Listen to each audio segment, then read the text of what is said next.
Sir, ani ng driver sabay iling. May naaksidente nga. Babae po, dalawa. May kambal na batang kasama, maliliit pa. Sobrang kawawa talaga ng mga bata. Parang may sumipa sa dibdib ni Breeze at para bang may humigop na hangin mula sa katawan niya. Napapikit siya sa hawakan ng pinto. Sir, bakit po? Hindi niya hinintay pa. Binuksan niya ang pinto at bumaba ng sasakyan. Napatigil naman ang driver at agad na sumunod. Gulat sa kilos ng kanyang amo. Sir, saan po kayo pupunta? Pero hindi na siya sumagot. Parang may humahatak sa kanya. Ang mga tao naman sa paligid ay napalingon sa kanya. Agad gumilid at nagbigay daan. Hanggang sa malinaw niyang nakita ang mga taong nakahandusay sa kalsada. Ang motor na kanilang sinakyan kanina, animo yupi-yupi at ang ilang parts ay tumilapon. Ang oras ay tila huminto.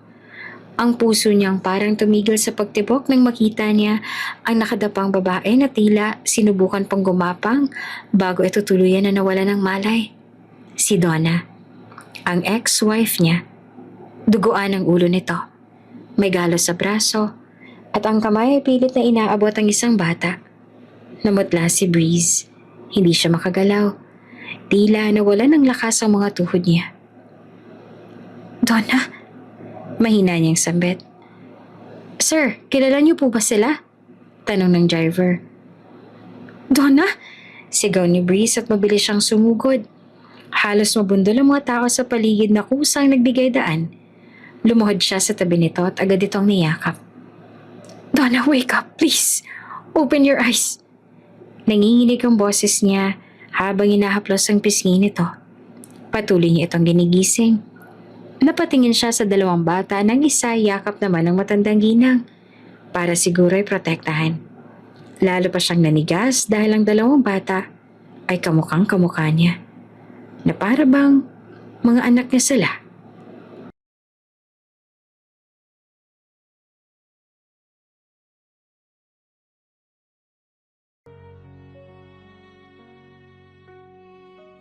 Madilim pa sa labas. Tanging ang mahina at malamlam na ilaw ng poste sa kanto ang nagsisilbing liwanag sa tahimik na baryo. Sa loob ng maliit nilang bahay, naroon si Donna sa kusina. Tahimik at naghahanda. Umuusok ang mantika sa kawali habang isa-isa niyang inihahanda ang saging na saba. Binabalutan ng asukal at naglalagay din sa lumpia wrapper para gumawa ng turon na siyang paninda niya. Napatingin siya sa maliit na orasan sa dingding. 3:00 pa lamang ng madaling araw. Huminga siya ng malalim. Alam niyang maaga pa para gisingin ang kambal niyang anak na 2 taong gulang pa lamang. Parehong mahimbing na natutulog sa papag na may kutsyon at manipis na kumot. Napatingin siya sa silid kung saan naroroon ang kambal. Naisa na niyang iwan sila para makatulog sila ng mas mahaba at bumalik agad pagkatapos magtinda.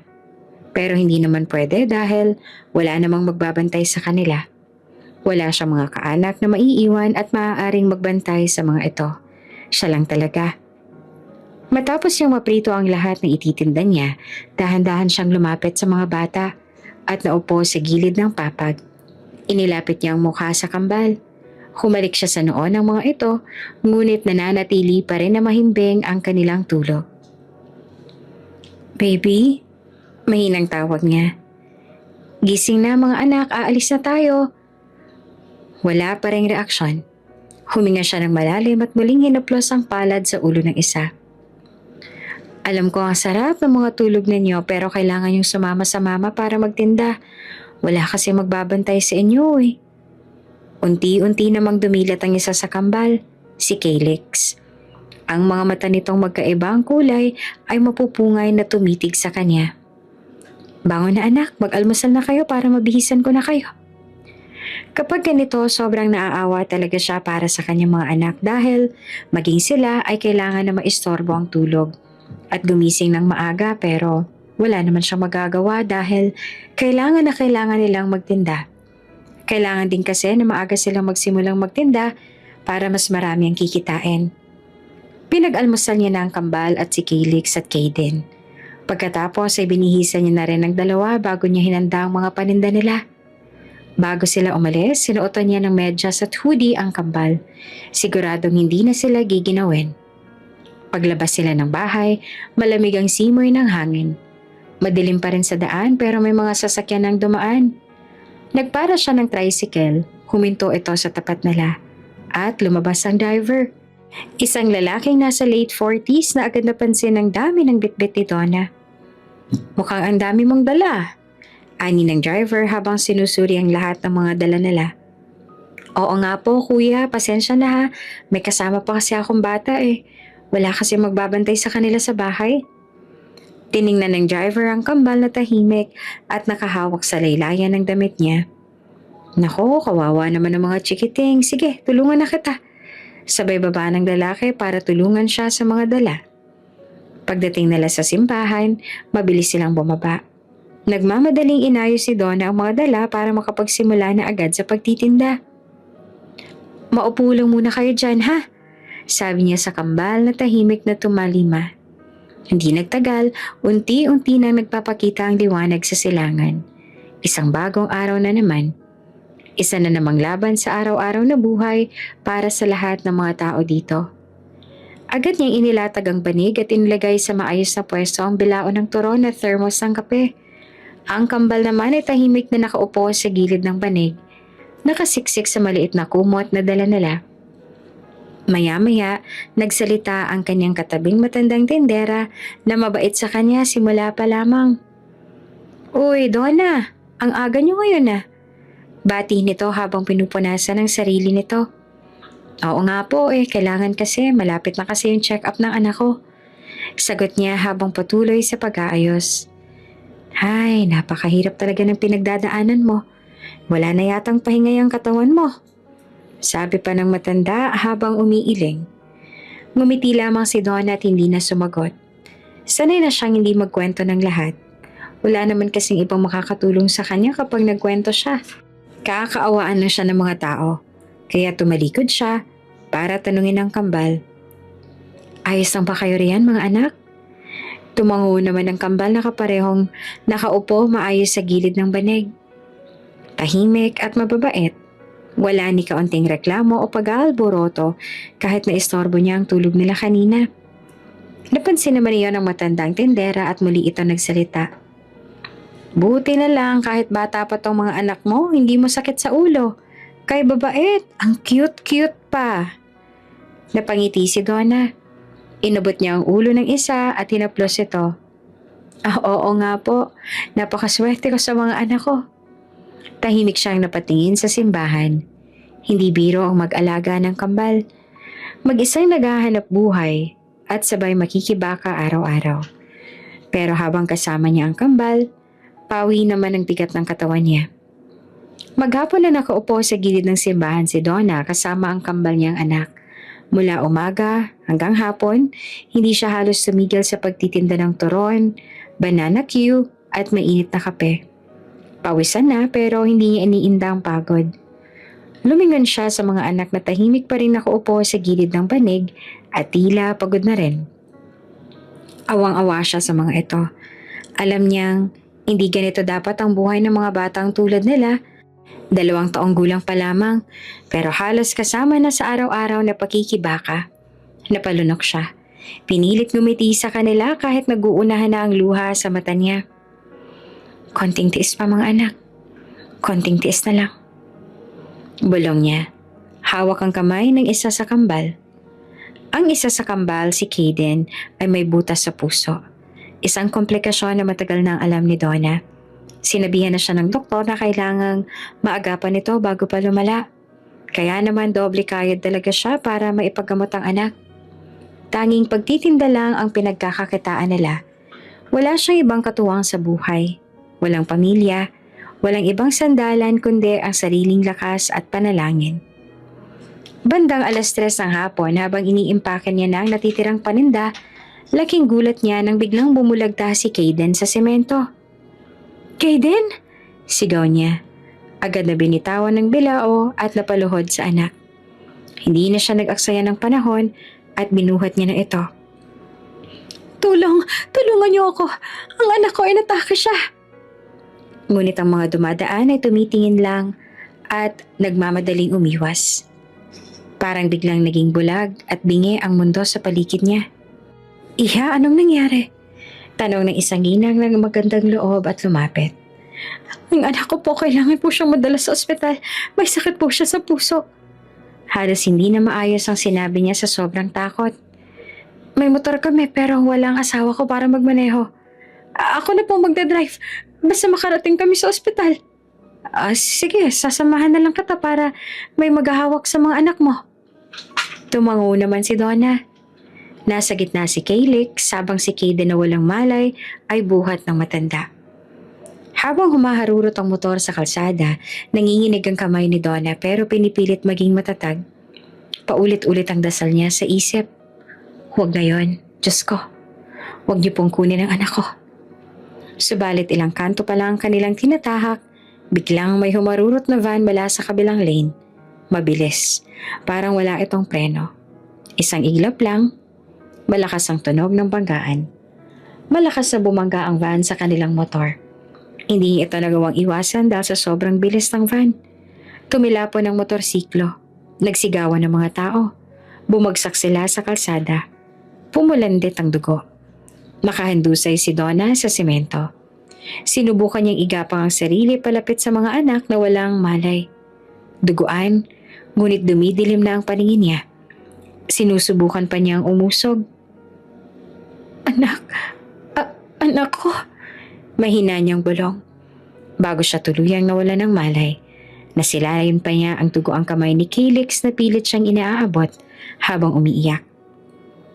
Ang ginang nakasama nila ay nakahandusay rin. Duguan, walang malay, pero yakap si Kaden. Mabilis ang lahat. Maingay sa paligid. Sigawan ng mga osisero at lahat ay nagmamadali para tumawag ng tulong. Sa kabilang banda, nasa loob ng isang itim na luxury SUV si Breeze Martinez. Isang kilalang engineer at matagumpay na CEO ng isang international construction firm. Tahimik siyang nakatanaw sa labas ng bintana habang hawak ang isang dokumentong hindi niya maituloy basahin. Sa kabila ng katahimikan ng sasakyan, may kung anong bigat sa dibdib niya na hindi niya maipaliwanag. Sir, traffic po, hindi po gumagalaw ang kalsada sa ulan eh. Wika ng driver niya. Napakunot noo si Breeze. Traffic? Dito? Tanong niya at napatingin sa relo. Hindi naman karaniwang nagta-traffic dito lalo na ng ganitong oras. Kaya nga po eh. May aksidente siguro kaya biglang nagkaroon ng traffic. Napailing pa si Breeze. Kanina niya pa gustong umuwi dahil pagod na siya mula sa sunod-sunod na mga meetings. Sir, baka po pwedeng bumaba muna ako para alamin ko anong nangyari? Tumango lamang si Breeze, tsaka muling tumingin sa labas.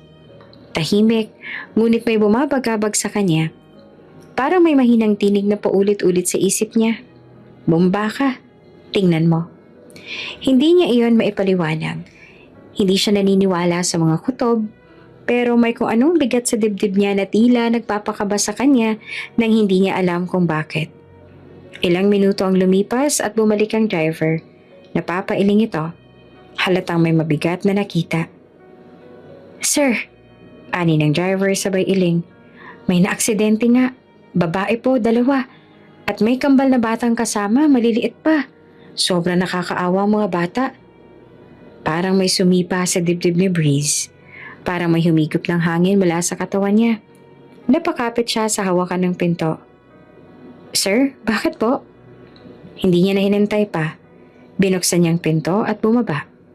Napatigil ang driver at agad na sumunod, na nagulat sa kilos ng kanyang amo. Sir, saan po kayo pupunta? Pero hindi siya sumagot. Parang may humahatak sa kanya. Ang mga tao sa paligid ay napalingon sa kanya. Agad gumilid at nagbigay daan. Hanggang sa malinaw niyang nakita ang mga taong nakahandusay sa kalsada. Ang motor na kanilang sinasakyan kanina, animo UP-UP na. At ang ilang parts ay tumilapon. Ang oras ay tila huminto. Ang puso niya ay para bang biglang natigil sa pagtibok nang makita niya ang nakadapa na babae na tila sinubukan pang gumapang bago ito tuluyan na nawala ng malay. Si Donna, ang ex-wife niya. Duguan ang noon nito. May galo sa braso, ang kamay ay pilit na inabot ng isang bata. Namutla si Breeze. Hindi siya makagalaw. Tila nawala ng lakas ang mga tuhod niya. Donna? Mahina niyang sambit. Sir? Sir, kilala niyo po ba sila? Tanong ng driver. Donna? Sigaw ni Breeze. Mabilis siyang sumugod. Halos mabundol ang mga tao sa paligid na kusang nagbigay daan para makalapit siya. Lumuhod siya sa tabi nito at agad itong niyakap. Donna, wake up! Please open your eyes! Nanginginig ang boses niya habang hinahaplos ang pisngi nito. Patuloy niya itong ginigising. Napatingin siya sa dalawang bata na ang isa ay yakap ng matandang ginang para siguro ay protektahan. Lalo pa siyang nanigas dahil sa dalawang bata. Kamukhang kamukha niya na para bang mga anak niya sila. Lalong nadurog ang puso niya. Pakiramdam niya ay pinunit siya mula sa loob. Ang mga bata na sobrang liit pa, duguan at wala na ring malay.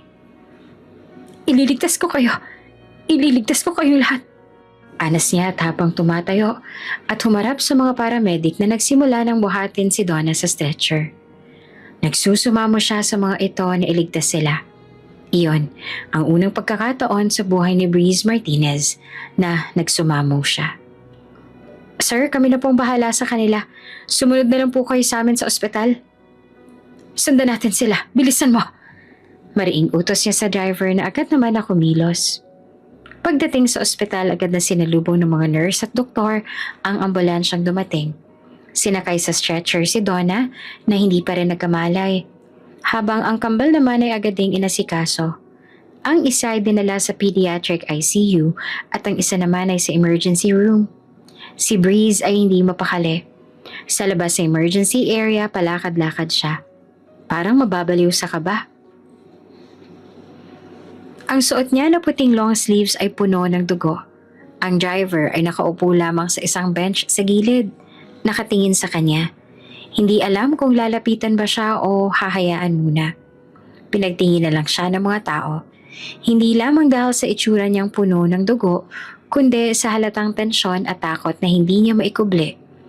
Ang isang kilalang CEO at engineer na si Breeze Martinez ngayon ay tila walang alam gawin kundi maghintay at magdasal.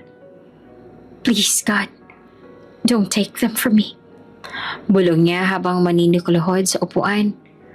Palad sa noo, puno ng luha ang mata. Lumipas ang mga minuto na parang oras at sa bawat segundo lalo lang siyang nauubusan ng paghinga.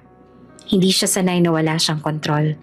Pero ngayon, wala siyang magawa kundi ang maghintay. Hanggang sa makalipas ang mahabang sandali, ay bumukas na ang pintuan ng emergency room at lumabas ang isang doktor. Suot pa ang gloves na may bahid ng dugo. Agad na tumayo si Breeze. Halos sabay-sabay ang hakbang niya palapit. Doctor, how is she? Ligtas na ba siya? Tumango ang doktor at tumingin ng malalim bago sumagot. She lost a significant amount of blood. There's a wound on the side of her head, likely caused by the impact. No helmet which made the injury worse. Saka ito napatingin sa clipboard at muling nagsalita. She is stable for now. We were able to stop the bleeding and stabilize her vitals. However, tanong ni Breeze na halos hindi makalunok sa takot. If she doesn't regain consciousness within the next 24 hours and her condition continues to deteriorate, there's a high possibility she could fall into a coma due to the severe head trauma. Even though we've managed to stabilize her vital signs for now, but this kind of delayed response is not uncommon in patients with significant injuries. Napalunok si Breeze. Parang may suntok sa dibdib niya. Hindi siya makapagsalita. Ilang segundo siyang natigilan bago muling nakapagsalita. Nanginginig ang boses. And the kids? What about the children? The little boys with her? They're still being assessed by our pediatric specialist. One of them seems to have a pre-existing heart condition. The nurses mentioned a congenital issue. Huminga ng malalim si Breeze. Pinilit maging matatag. Pero nakita ng doktor ang panginginig ng kamay niya. And the other woman? The lady who was with him? She's conscious now. A few stitches but she'll be fine. Tumango si Breeze. Humingaran siya ng malalim. Pilit pinapakalma ang sarili. Parang gusto na lang niyang bumagsak dahil tila hinigop na ang buong lakas niya. Ang dami niyang gustong itanong. Ang dami niyang gustong gawin. Pero ang tanging nagawa niya lang ay muling tumingin sa pinto ng emergency. Can I see them? In a little while, we'll let you know once they're transferred to a room. Tumango si Breeze. Tumalikod siya at dahan-dahang lumakad pabalik sa waiting area. Umupo siya at hinawakan ng ulo. Pilit pinipigilan ang mga luhang gustong muling pumatak. Hindi niya inakalang, sa ganitong pagkakataon, sa gitna ng karimlan at takot, ay muling babalik sa kanya ang babae na minsan niyang nawala. Ngunit ngayon, nasa bingit ng panganib. Habang tahimik na nag-aabang si Bree sa waiting area ng ospital, pilit niyang pinapakalma ang sarili, pero hindi niya magawa. Ang isip niya ay paulit-ulit na bumabalik sa eksena kanina. Ang dugo, ang sigaw niya ng pangalan ni Donna, ang kambal na sigurado siyang mga anak niya. Hindi niya mapigilang manginig sa kaba at takot. Maya-maya, bumukas ang isa pang pinto sa emergency area. Mula rito ay lumabas ang dalawang doktor. Parehong seryoso ang mga muka. Kaagad silang tinawag ng isang nurse, sabay turo sa direksyon niya. Agad na tumayo si Breeze. Hindi na alintana ang pawis at dugo sa katawan. Lumapit siya sa kanila na parang laging nagmamadali ang bawat hakbang. How are the kids? The twins. Maayos na ba ang lagay nila? Nagkatinginan muna ang dalawang doktor bago tumango ang isa. Marahan ngunit may mabigat na ekspresyon. Sir, we were just about to find you. Both of the children's conditions suddenly became critical. Nanlaki ang mga mata ni Breeze. Hindi siya agad nakapagsalita. Natigilan ang puso niya saglit sa narinig. Critical? What happened? They were just being monitored. Please tell me what's going on. Huminga ng malalim ang isa sa mga doktor bago nagpaliwanag. The first child, the one who collapsed earlier, his heart condition was worsened. The stress from the accident aggravated the congenital defect. He's having difficulty of breathing and his oxygen levels are dropping fast. He'll need to be transferred to the pediatric intensive care unit immediately. Kung magpapatuloy, baka lalo pang humina ang kanyang puso at maaari niya itong ikamatay. The second child, he suffered internal bleeding that we didn't catch at first. His hemoglobin dropped dangerously low. He needs an urgent blood transfusion, sir, or we might lose him. A blood transfusion? Then give it to him. What's the hold up? Sigaw ni Breeze na hindi makaoble ang taranta. We're trying, sir, but we're short on blood supply. He's type A and we've already called the blood bank, but there's a delay in delivery. If you know anyone who has a blood type A and can donate immediately, it could save the boy's life. Napatingin si Breeze sa kanilang dalawa. Hindi siya nagdalawang isip. I'm a type A. Test me now. Take my blood. Take as much as you need. Just save them. Please. Save my sons. Please. Ulit pa ni Breeze na halos maiyak. Buong buhay niya ay ngayon na siya nakaramdam ng ganitong takot. Whatever it takes, I don't care if I collapse. Just take it. Just don't let them die. They're just kids. They're my kids. Tumingin ang isa sa mga doktor sa nurse na nasa likuran nila. Prep the donation room. We'll need to test his hemoglobin level first. But if he qualifies, I will qualify. Putol agad ni Breeze sa sinabi ng doktor. I will. Just move. Don't waste another second. Tumango ang doktor at agad siyang sinamahan ng nurse papasok sa ilang silid para kuhanan ng dugo. Habang naglalakad siya, napalingon siya pabalik sa pintuang kinatatayuan nila kanina. Nandoon sa loob ang kambal. Pagkaraan ng halos isang oras ng paghihintay, muli na namang bumukas ang pinto ng emergency wing.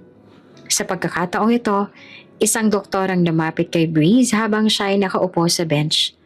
Nakayuko at namumugto ang mga mata sa kaba at pagod. Mahinang-mahina siya dahil marami ring dugo ang kinuha para ibigay sa anak niya. Mr. Martinez? Agad siyang tumayo. Hinahabol ang hininga. Yes, that's me. How are the boys? Are they okay? Tumango ang doktor. Sa wakas ay may bahid ng kaginhawaan sa boses nito. The transfusion was successful. The bleeding has stopped, and his vitals are beginning to stabilize. As for the other twin, the one with a heart condition, he's also doing better now. He responded well to the emergency treatment. Both of them are now in the pediatric ICU for monitoring. Saglit na napapikit si Breeze. Pinakawalan ang malalim na buntong hininga na tila kanina pa niya pinipigilan. Para bang isang dambuhalang bigat ang naibsan mula sa balikat niya. Thank God. Thank you. Thank you so much, Doctor.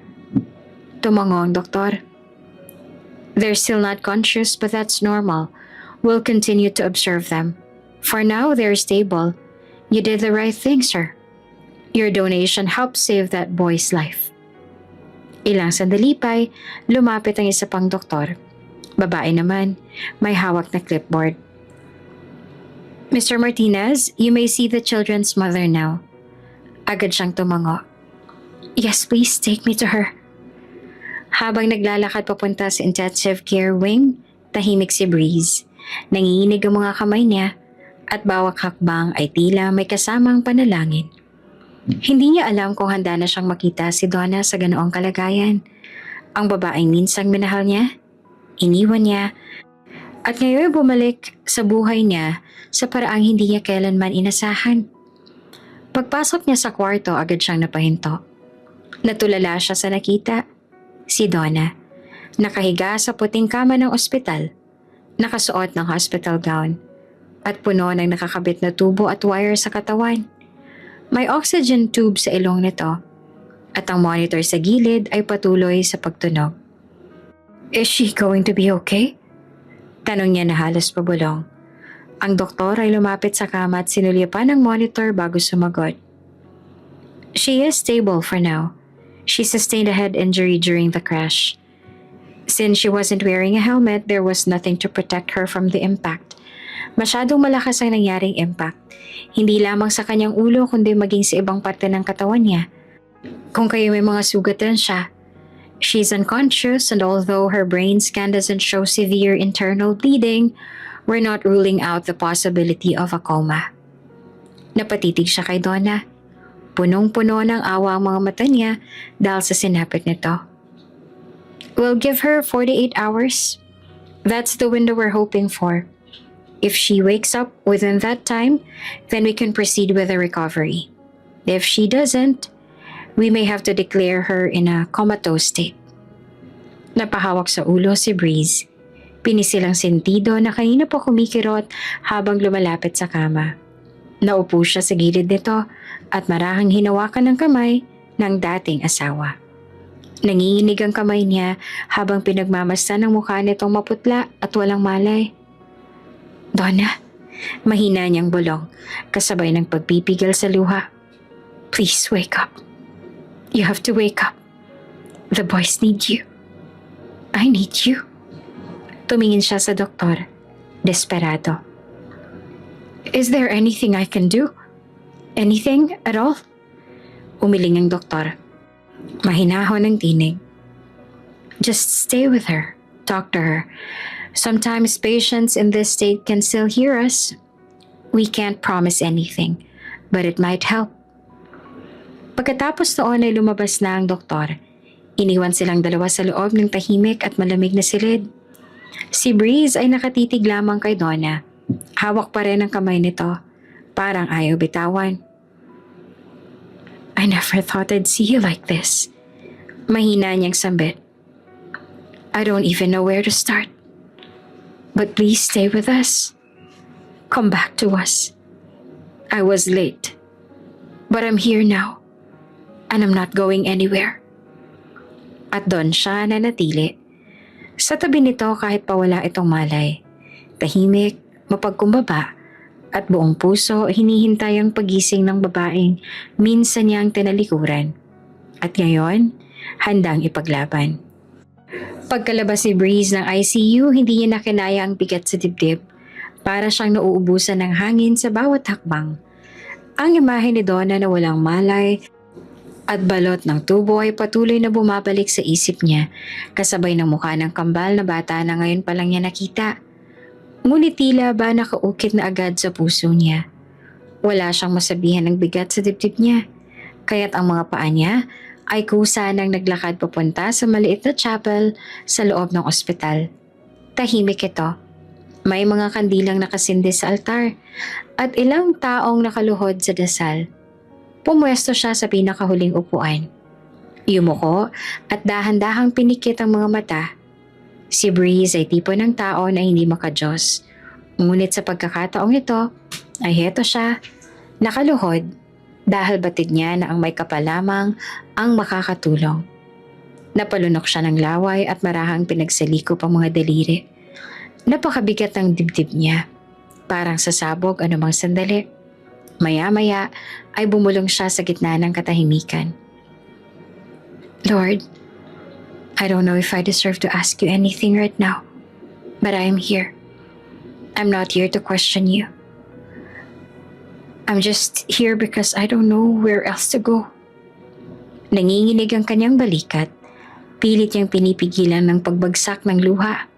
Pero kusa na iyang dumaloy sa kanyang pisngi. Alam kong marami akong pagkakamali at pagkukulang. The last time I saw Donna, I pushed her away. I was angry, bitter, and full of pride. I didn't even give her a chance to explain herself.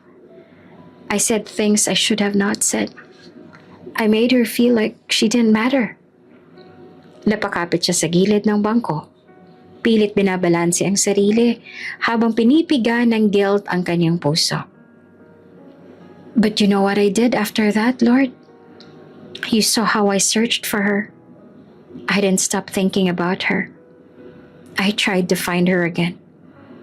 Not to reopen wounds, but because I needed to hear the truth from her lips. I needed to understand. But I never got the chance. Pumikit siyang muli at napailing. Ramdam ang pighati sa tinig. Everything was a mess back then. We were both broken. I let my pain control me. And I walked away when maybe I should have stayed. Huminga siya ng malalim at tumingala sa altar. Waring humihingi ng liwanag o kahit kaunting habag man lang. But now I see her lying there. And the twins. God, the twins. I didn't even know I had children. My children. Pakiramdam ko, hindi ko magawang makahinga. Hindi ko kaya na makita silang ganon. Umiiyak na siya ngayon. Hindi alintana kung may ibang tao sa loob ng chapel. Ang damdamin niya ay umaapaw. At ang puso niya ay tila hinihiwa sa bawat salita. If you can hear me, please. Just give them another chance. Donna and those boys, my family. That's all I ask, Lord. Let them live. Let them be okay. I don't care what happens to me, just don't take them away. Hayaan niyo po ako makasama sila. Hayaan niyo po sana na makabawi ako sa kanila. Sa lahat-lahat ng mga pagkukulang ko sa kanila. Napayuko siyang muli at mariing ipinikit ang mga mata. And if you give me that chance, I promise I'll be the man they deserve. I'll make up for every second I lost. I'll protect them, love them, every single day, for the rest of my life. Tahimik ang buong chapel, ngunit para kay Breeze, ang katahimikan na iyon ay tila sagot ng langit. Isang pakiramdam ng kaunting pag-asa sa gitna ng dilim. Doon siya nananatili ng ilang minuto pa. Humihikbi, nakaluhod, at buong pusong humihingi ng kapatawaran at milagro. Pagbalik ni Breeze sa silid ng ospital, kung saan siya pansamantalang naghintay, sinalubong siya ng kanyang driver na may dalang maliit na paper bag. Kita sa mukha ng driver ang pag-aalala. Sir, tumawag po ako sa bahay. Pinadalan ko na po kayo ng pamalit na damit. Pero bumili rin po muna ako sa labas para makapagpalit na po kayo dahil puno pa rin po ng dugo ang suot ninyo hanggang ngayon. Sabi ng driver, habang inabot ang bag na naglalaman ng damit na binili nito para sa kanya. Napatingin si Breeze sa kanyang dugo ang damit. Noon lang niya napansin ang itsura niya na may tuyong dugo sa manggas at dibdib. Galing sa pagkakayakap kay Donna, marahan siyang tumango. Salamat po. Pero hindi pa rin siya nagpalit kahit pa may pamalit na siya. Sadyang wala pa siyang lakas ngayon. Inakala ni Breeze na isa sa mga kasambahay ang magdadala ng damit kaya nagulat siya na ang kaibigan niyang si Icarus ang nagdala noon. Icarus, what are you doing here? Nasa bahay mo ako nang tumawag ang driver mo. I figured you need someone to bring this. And maybe, napatingin ito sa dugo ang damit ni Breeze. Maybe someone to talk to. Naupo sila sa parehong pinto at napatitig sa ICU. Tanging mga yapak ng nurse sa pasilyo ang maririnig. What happened? Tanong ni Icarus. Punong-puno ng pagtataka ang tinig. Ang sabi ng driver mo kanina, your family's in critical condition? What family? I thought you were single. Sino bang nasa loob ng ICU ngayon? Napuyo ko si Breeze. Mariing ipinikit ang mga mata. Sandaling katahimikan ang namagitan bago siya muling nagsalita. Maraming bagay na hindi ko nabanggit sa'yo noon. Pag-amin niya. I was married. 3 years ago. Her name was Donna. Napakunot noo si Icarus. You were married? Mabagal siyang tumango. Yes. We didn't end well. The separation was messy. Painful. We both said things we regret. After the divorce, we lost all contact. I tried to find her afterward, but she was gone. Like she disappeared off the face of the earth. Napatingin siya sa kaibigan. Halatang hindi pa rin makapaniwala si Icarus. I left the country after that. Stayed in Vietnam. Tried to rebuild myself. Move forward. I came back just last year and now. Napahawak siya sa sentido at mariing napapakit muli. Tila pilit pinipigil ang kirot sa dibdib. Now I find her again. Lying in the middle of the road. Unconscious. Bleeding. And next to her were 2 children. Twin boys. Twin boys? Ulit ni Icarus na halatang nabigla. Yeah. Tumigil siya sandali bago muling nagsalita. They look like exactly me, Icarus. It didn't take a genius to figure it out. I know they're mine. I don't know. I never knew. Tahimik si Icarus. Halatang sinusubukan itong intindihin ang bigat ng impormasyong narinig. Naging magkaibigan sila nung nasa Vietnam siya at hindi niya nabanggit dito ang nakaraan niya. I feel like the worst kind of man. I wasn't there for them. Hindi ko malang alam na may mga anak pala ako. And now, I might lose them before I even get the chance to know them. Patuloy pa ni Breeze na sinisisi ang kanyang sarili sa lahat ng mga nangyayari. Hey, mahinang sabi ni Icarus. Hindi mo kasalanan ang nangyari. Hindi mo alam na may anak kayo? I'm sure na pag alam mong may anak kayo, hindi mo hahayaan na mangyari ito. I know. But it doesn't make it hurt any less. Breeze leaned forward, elbows on his knees, eyes fixed on the floor. If Donna doesn't wake up, if something happens to those kids, I'll never forgive myself. This isn't just regret anymore, Icarus. This is something deeper. Something I can't put into words. Tumango si Icarus at saglit silang natahimik.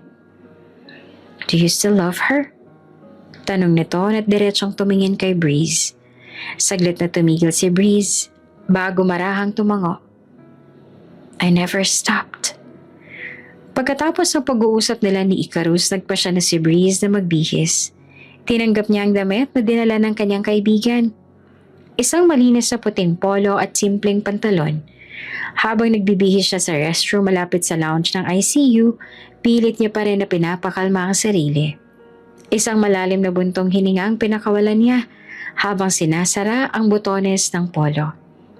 Ilang oras pang lumipas at ang mag-iina ay nananatili na walang malay. Pero ang mabait na ginang na tumulong sa kanyang mag-iina ay nasa maayos ang lagay.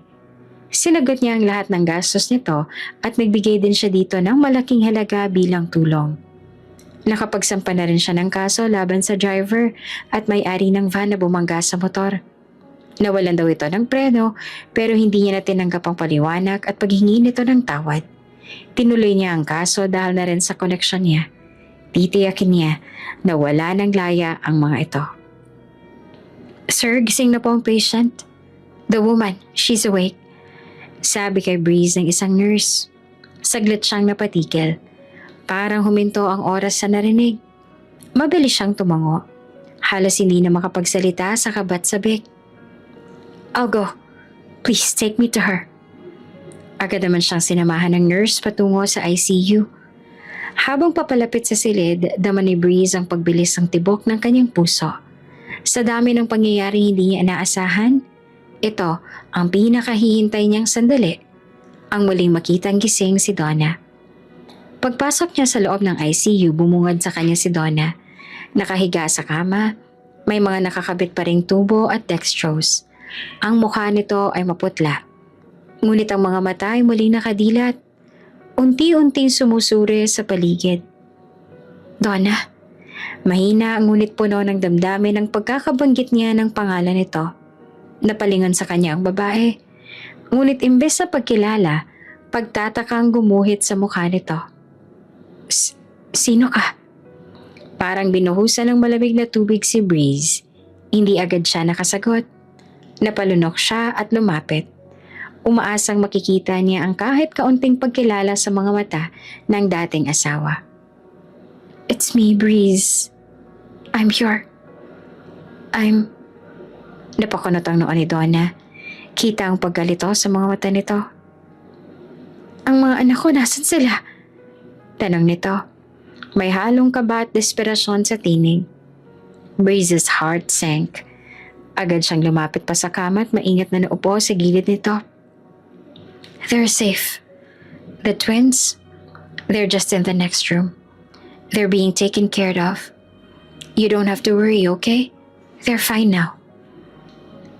Hindi niya sinabi dito ang totoo na wala pa ring malay ang mga bata dahil ayaw niya na lalo itong mag-alala. Napahinga ng malalim si Donna, tila nabawasan ng bigat sa dibdib.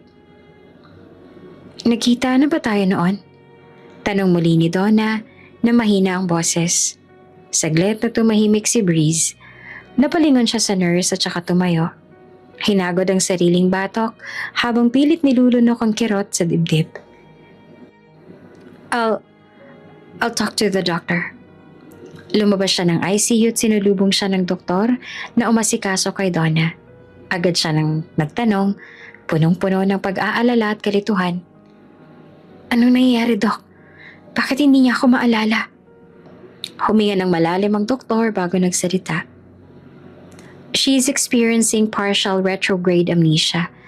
It's a kind of memory loss brought by trauma, both physical and emotional. From what we've assessed so far, she remembers the twins, but everything else, including you, seems to be blocked out. Napayuko si Breeze. Mariing pinikit ang mga mata. Pinilit niyang kontrole ng emosyon. Is this permanent? We can't say for sure yet.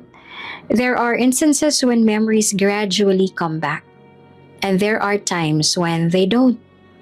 Some days she might remember a detail or a name. Some days she won't recall anything at all. So, what should I do? Mahina ngunit puno ng panlulumo ang tanong niya.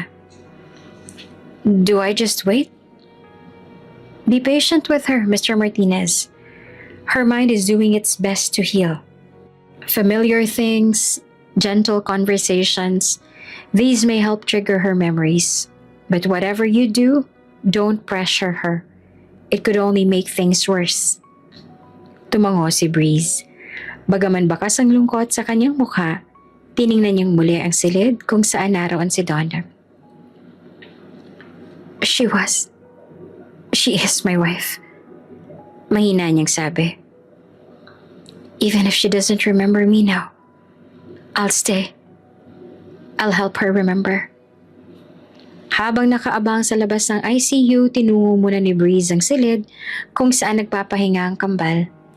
Tahimik ang buong paligid. Tanging tunog ng makina at mahihinang yabag ng mga nurse ang naririnig.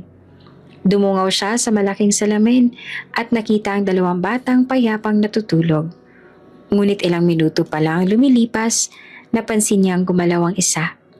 Agad siyang pumasok sa loob. Dahan-dahan niyang nilapitan ang bata, ang may sakit sa puso. Nakita niyang kumurap ito ng ilang beses, bago unti-unting iminulat ang mga mata. The child's eyes, although groggy and tired, were striking. One was a deep shade of brown, the other a cool grayish blue. Rare. Heterochromia. His heart skipped a beat. My God, you have my eyes. Bulong niya habang lumuluhang napangiti. Napakurap ito. Nag-a-adjust pa rin sa liwanag. Nagsalita ito sa nanghihina pang tinig. Mama? Napalapit si Breeze. Umupo siya sa gilid ng kama at marahang hinawakan ng maliit na kamay ng bata. Isa pa siyang hikbe ang lumabas sa kanya. Sabay haplos sa pisngi ng anak. Maayos ang mama ninyo. Nasa kabilang silid lang siya nagpapahinga. Mamaya makikita mo siya kapag nasiguro natin na maayos ang kondisyon mo. Hinaplos niya ng masuyo ang pisngi ng bata. Ang mga luha ay tuloy-tuloy nasa kanyang mga mata. I'm here. I'm with you now. Nananatiling puno ng pagtataka ang inosente nitong mga mata habang nakatingin pa rin sa kanya.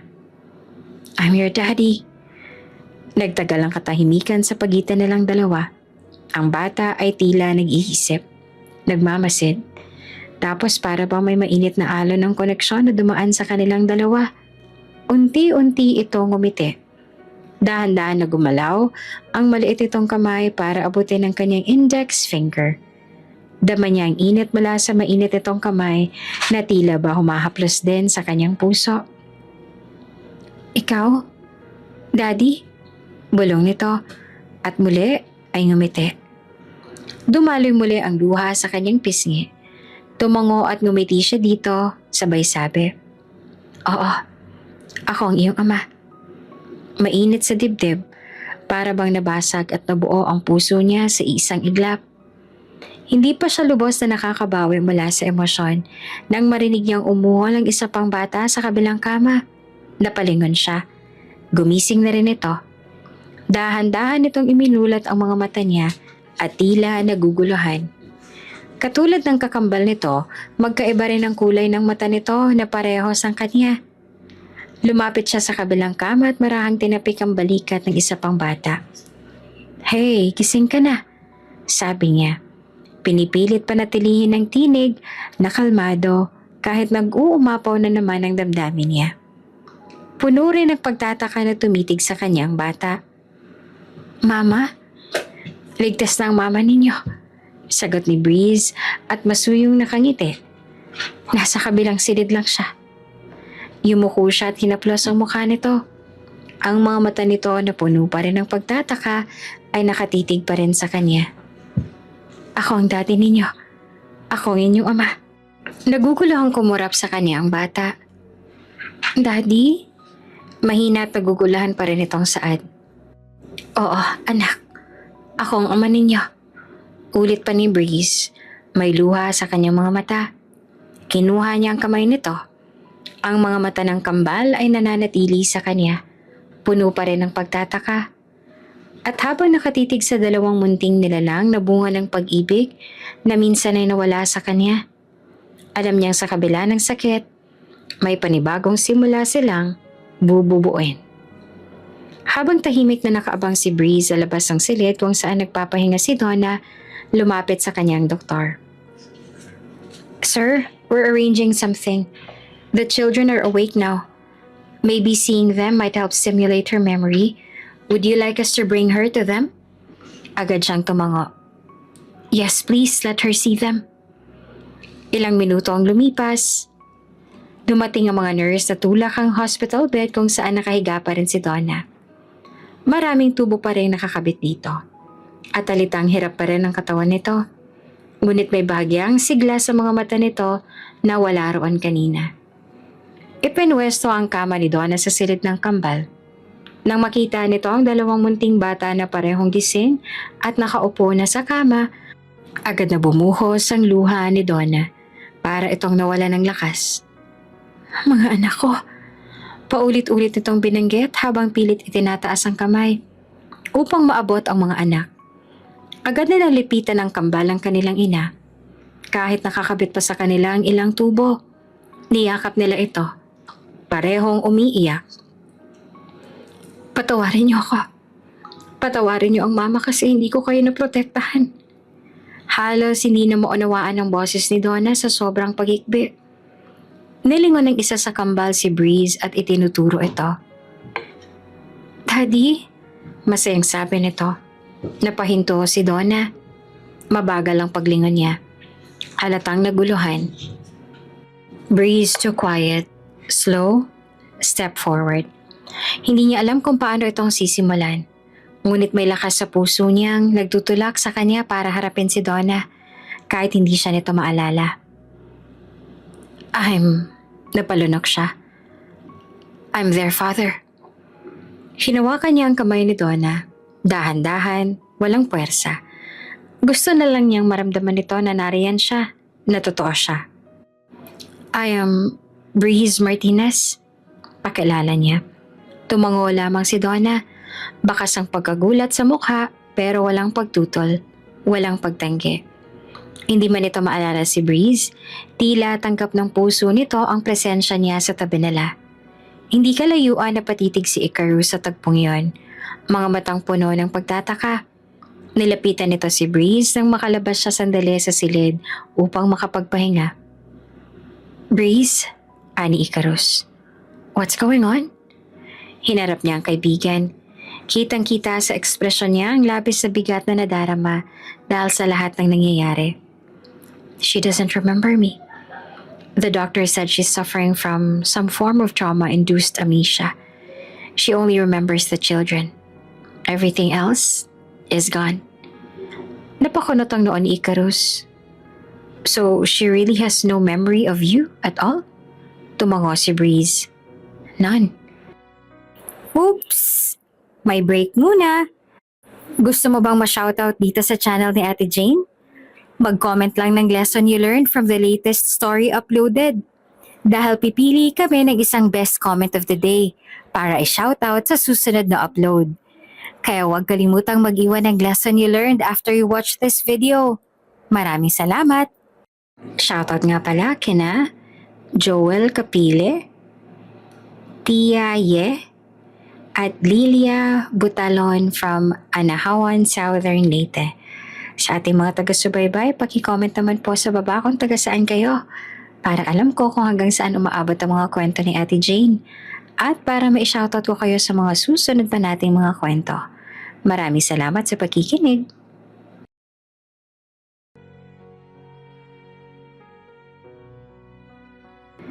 Tahimik sandali si Icarus bago siya muling nagtanong. Then what's your plan? Hindi na nagdalawang isip si Breeze sa sagot. I'm going to take care of them. Mariing sagot niya. Donna, the twins. I may have been gone for years, but I'm here now.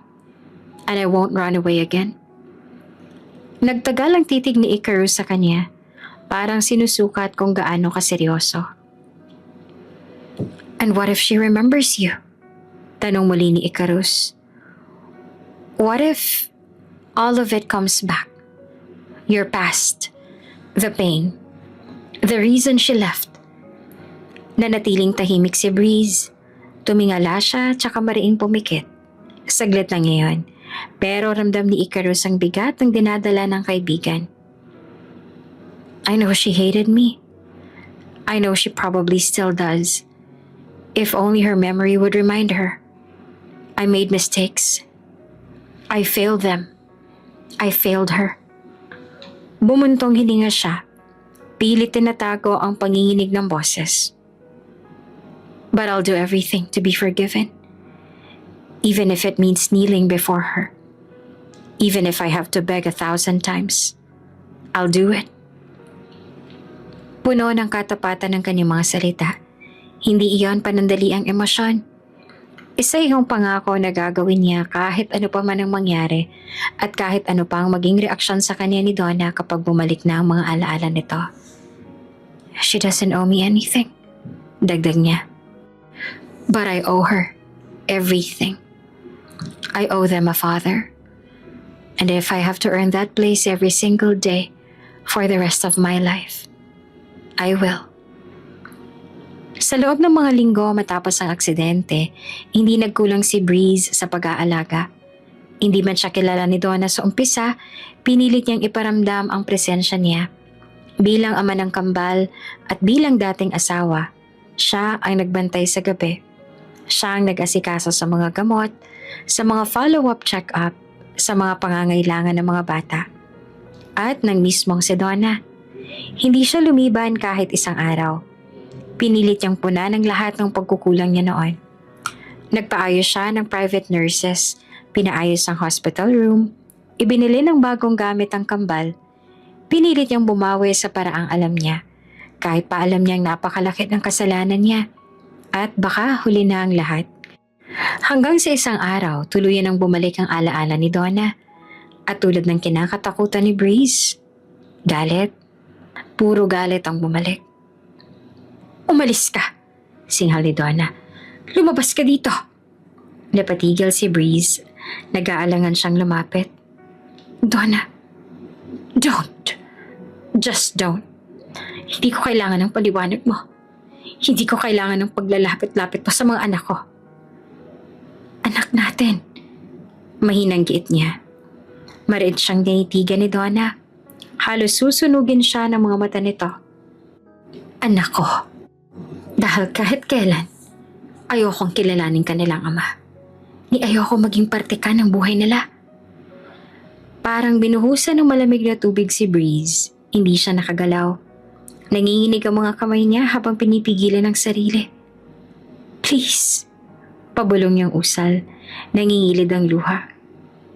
Patawarin mo ako. I didn't know. I made a mistake. Pinagtulakan mo ako noon. Singit ni Donna. Nanginginig ang boses dahil sa labis na galit sa kanya.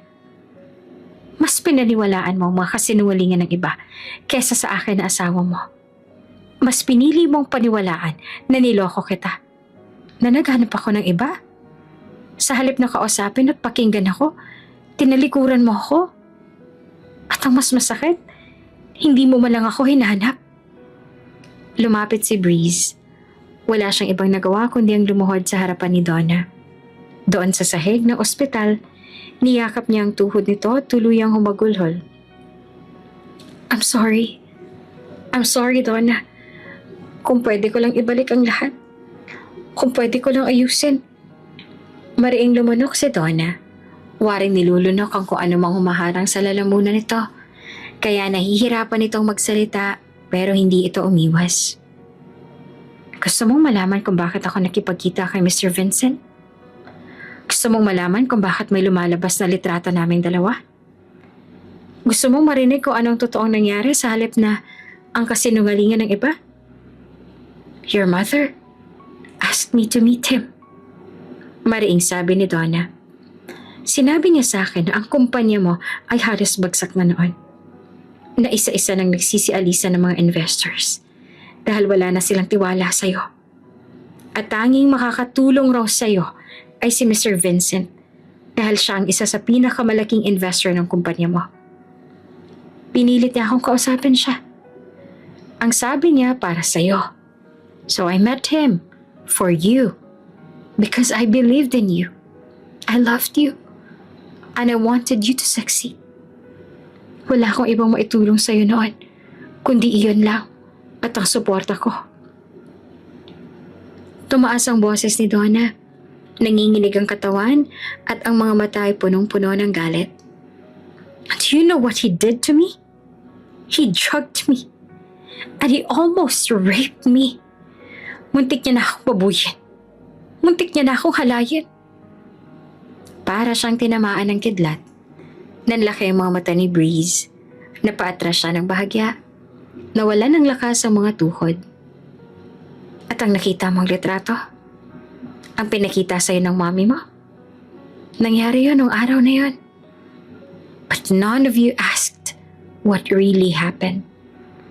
At sa halip na tulungan mo ako, sa halip na iligtas mo ako sa kanya noon, naniwala kang siyang kabit ko. Kung hindi pa ako tinulungan ng isang staff noon, kung hindi siya naawa sa akin, baka nga pinagsamantalahan na ako ni Vincent Cameron. I didn't know. Halos hindi marinig ang boses ni Breeze.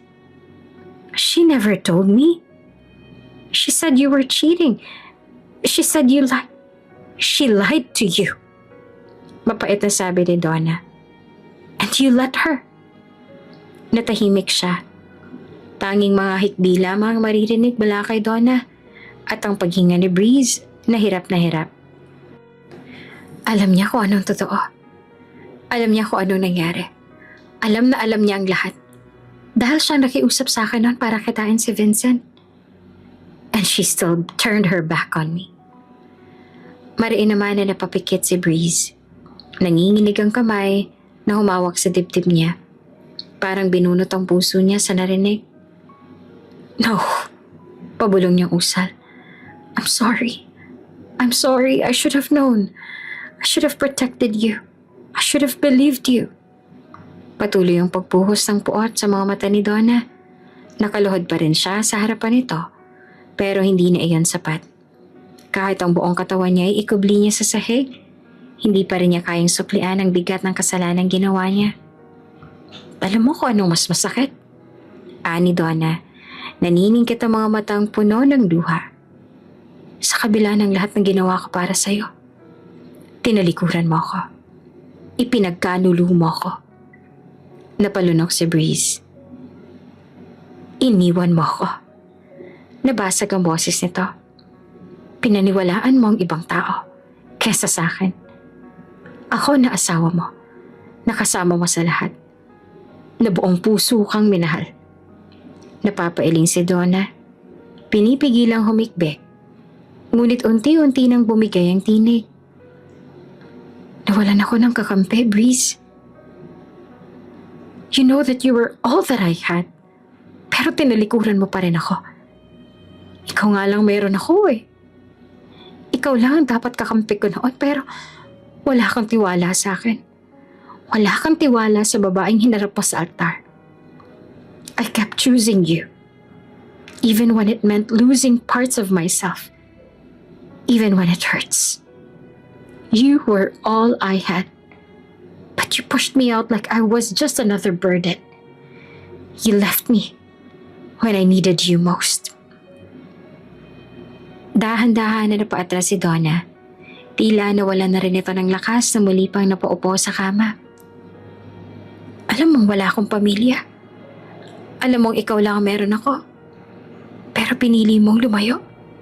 Pinili mong paniwalaan ang paninira kesa sa manindigan para sa akin. Breeze clenched his jaw. Hindi siya makatingin ng diretsyo. Sa unang pagkakataon sa buhay niya, ramdam niyang wala siyang karapatang magsalita. Wala siyang kahit anong maipagtanggol. And you know what's worse than that? Tanong ni Donna. Tinig na mababa pero mas matalim pa sa kahit anong subat. After what happened, pinatapon ako ng nanay mo. Nanlaki ang mga mata ni Breeze. What? Pinilit niya akong pumirma ng divorce papers. Habang halos hindi pa ako nakaka-recover sa nangyari. Pagkalipas ng isang araw, pinalayas niya ako. I was thrown out like trash. She didn't tell me. Ang sabi niya, willing kang pumirma ng divorce papers at sumama sa isa pang kabit mo. Maliban kay Vincent Cameron na ginamit mo lang din. Iyon ang sinabi niya sa akin. Of course she didn't. Mariing saad ni Donna. Alam niyang pag nalaman mo, baka kumampi ka sa akin at piliin mo ako. Kaya siniguro niyang wala akong boses. Na wala akong pagkatao. Sinira niya ang imahe ko sa lahat. Lahat ng kumpanyang tinangkang tanggapin ako, biglang nagbago ang isip. Wala ni isa. Kaya wala akong nahanap na maayos sa trabaho para mabigyan ng mas maayos na buhay ang mga anak natin. Breeze shook his head. No. No. Yes! Sigaw ni Donna. I became a beggar, Breeze. A living trash. A pig, even. Wala akong makain. Wala akong trabaho. Wala akong kakampi. At ang mas masakit, wala akong magawa para sa mga anak natin. Hindi ko sila nabigyan ng maayos na buhay. Hindi ko sila mabigyan ng masarap na pagkain. Hindi mo alam ang pakiramdam na gustong-gusto kong bilhin sa kanilang lahat ng laruan at pagkain. Na gusto nila pero hindi ko magawa dahil ang kinikita ko na hindi pa nga sapat sa pang-araw-araw namin. Hindi mo alam kung gaano ako naiinggit para sa mga anak ko dahil ang ibang bata hindi nararanasan ng hirap ng buhay. Pero sa mga anak ko, sa murang edad nila, lahat ng hirap, danas nila. Napahagulhol ito, lalo. Sa unang pagkakataon mula nang magising, tuluyang gumuho ang tapang sa boses ni Donna. Ang anak natin, may sakit sa puso. Halos mamatay sa gutom. Ilang gabi ako hindi makatulog kakaisip kung paano siya mapapagamot. At alam mo ba kung bakit hindi ko sila mabigyan ng maayos na buhay? Dahil sa inyo. Sa'yo. Sa nanay mong walang kwenta at walang awa. Sa desisyon na pinili mong maniwala sa kasinungalingan at tinalikuran mo ako. Nagtaas ang tingin si Breeze. Bakas ang panginig ng buong katawan. Donna, Don't. Pinandilatan siya ni Donna ng mariin. Huwag kang umasa na mapapatawad pa kita. Ni matanggap kitang bumalik sa buhay ng mga anak ko. Dahil ang mga anak ko, sila lang ang meron ako ngayon. At ayoko matulad sila sa ginawa mo sa akin. Na balang araw ay iiwan mo rin sila kapag may narinig kang masamang sabi-sabi. Tumayo si Donna. Pinahid ang luha. Tinayo rin ang sarili nitong tangal. Wala ka ng lugar sa buhay ko. At wala ka na rin karapatang muling pumasok sa mundo ng mga anak ko. Tumalikod si Donna. Iniwan si Breeze sa gitna ng silid. Nakaluhod pa rin siya. Nakayuko at tuluyang gumuho ang lakas niya. Tuluyang bumagsak ang lahat ng pinanghawakan niyang pag-asa. Matapos ang nalaman ni Breeze na ginawa ng kanyang ina, napuno ng galit ang puso niya. Galit na galit siya sa ginawa nito dahil nasira at nagkawatak-watak ang pamilya nila ni Donna na hindi man lang siya nabigyan ng pagkakataon na makita si Donna nang muntis pa lamang ito. Hindi niya na nabuhat ang kambal noong sila ay sanggol pa lang. Kahit ang una nilang salita ay hindi niya narinig. Ngunit galit din siya sa kanyang sarili dahil batid niyang naging tanga siya noon. Mas naniwala at nagtiwala siya sa kanyang ina. Naniwala siya sa mga kasinungalingan at pictures nila na kumalat kaysa magtiwala sa pagmamahal ni Donna sa kanya. Galit siya sa kanyang ina, ngunit mas galit siya sa kanyang sarili. Nasa loob sila ng private office sa mansyon. Isang tahimik, ngunit matensyong silid na tila bawat sulok ay saksi sa binubuong galit ni Breeze. Hindi na niya kayang magtimpi pa. Bakit mo ginawa yun sa babaeng mahal na mahal ko, Mama? Mariin na sigaw niya. Halos umalingaw-ngaw sa buong kwarto ang tinig niyang punong-puno ng hinanakit. You knew I loved her. You knew how much I loved Donna. Alam mo kung gaano ko kahanda na ibigay sa kanya ang lahat noon, kahit wala pang sarili kong buhay. Alam mong si Donna ang buhay ko. At alam mo rin kung gaano ako nagtiwala sa'yo. Naniwala akong tanggap mo kami noon kasi hindi ba't iyon ang sabi mo sa akin? Hindi ba't masaya ka nung pinakilala ko siya sa'yo? At sinabi ko sa'yo na siya ang babaeng mahal na mahal ko at siya ring pakakasalan ko? Nagtiwala ako kasi ang saya-saya mo rin nung kasal namin. Nagtiwala ako. Naniwala ako sa kasinungalingan mo. Pero naging tanga pala ako.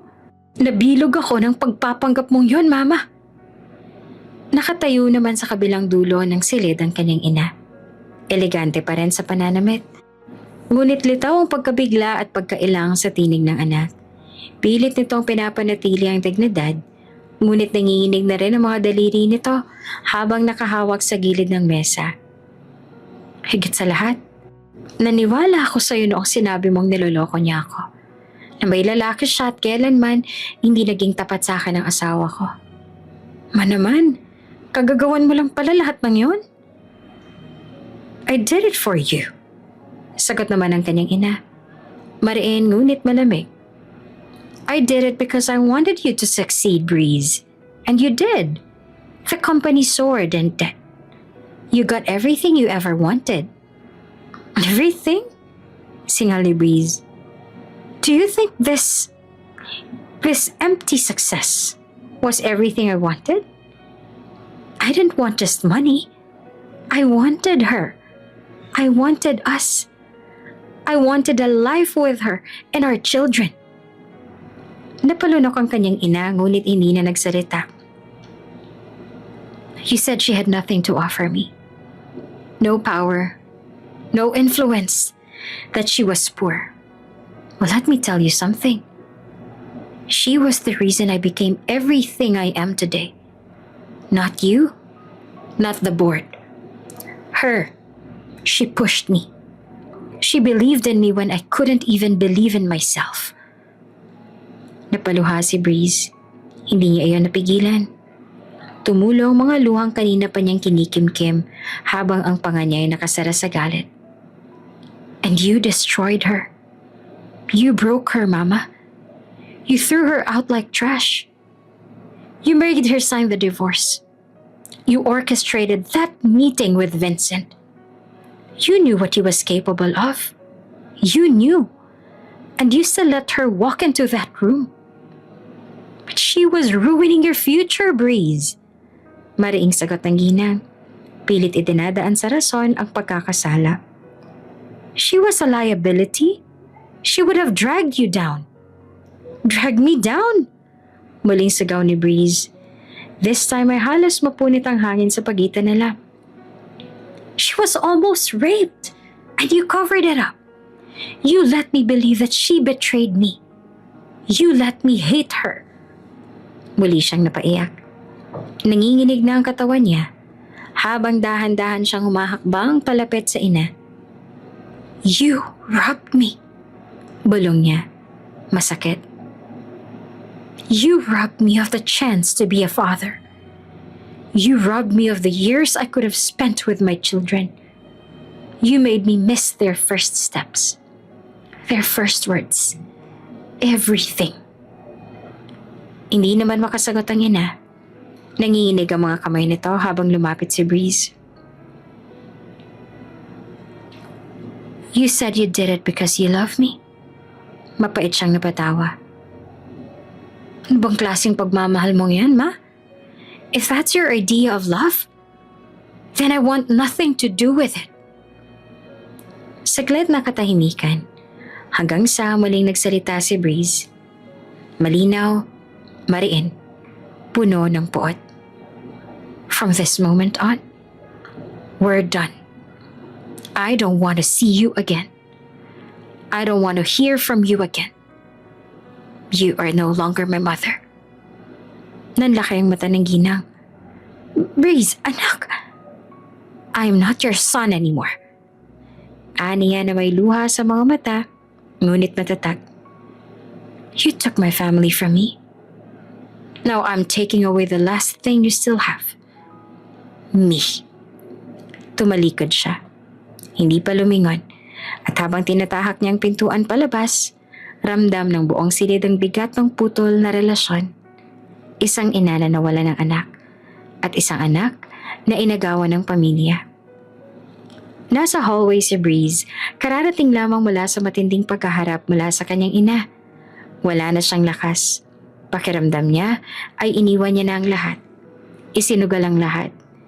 Ngunit nang marating niya ang silid ni Donna, ang babaeng patuloy niyang minamahal sa kabila ng lahat, ay sinalubong siya ng malamig at mapanuyang titig nito.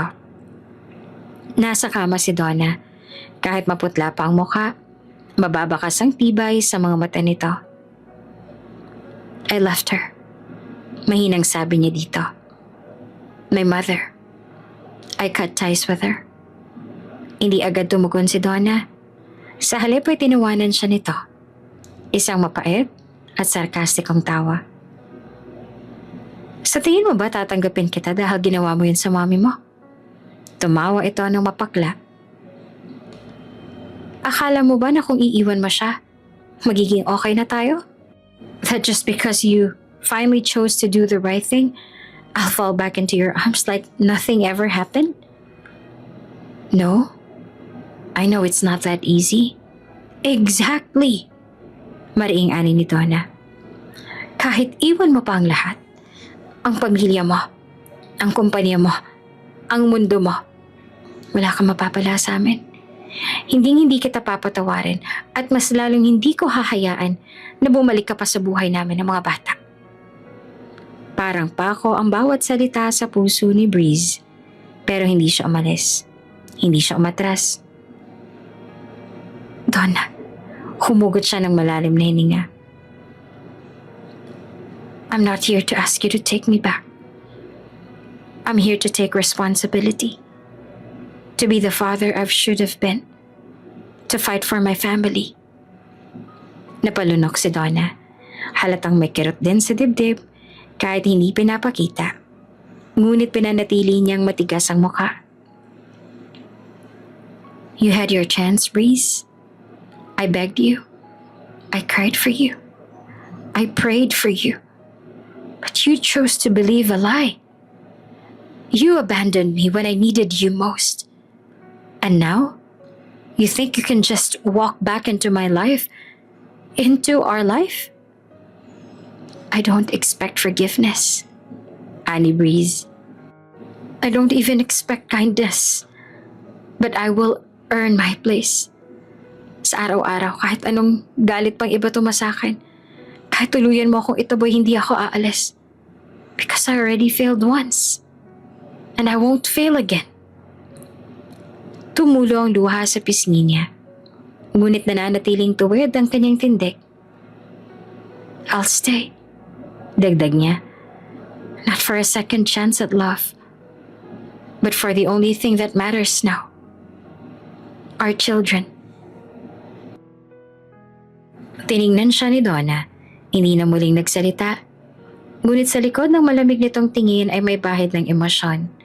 Galit, sakit, at marahil isang bagyang pagkabasag sa matibay nitong pader. At si Breeze, hindi na umasa ng mabilisang pagtanggap. Ngunit sa sandaling yon, alam niyang nagsimula na siyang magbayad sa mga kasalanan niya. Unti-unti at hindi siya susuko. Sa loob ng opisina ni Mr. Vincent Cameron, isang maluwag at marangyang silid, punong-puno ng tropeyo, larawan at mga award ng tagumpay. Pumasok si Breeze na hindi humihingi ng paumanhin, hindi kumatok, at pagbukas ng pinto ay may kasamang dugundong na galit. Napaangat ang tingin ni Mr. Vincent mula sa kanyang desk, tila nabigla. Breeze Martinez, what a surprise! Ani Vincent at bahagyang nakangisi habang tiniklop ang hawak na folder. What brings you here so suddenly? Hindi na siya pinatulan ni Breeze. Sa halip, diretsong lumapit ito at ang mga matay naglalagablab sa galit. You think I don't know what you did? Sabi niya na halos pasigaw. I know what you did to my wife. Napakunot noo si Mr. Vincent. Ngunit halatang may bahid ng kaba sa likod ng kanyang pagkukunwari na pagtataka. Excuse me? What are you talking about? You almost raped her. Singhal pa ni Breeze. Natahimik ang silid. Ilang segundo lang, ngunit tila tumigil ang oras. "You drugged her, you monster!" Dugtong niya.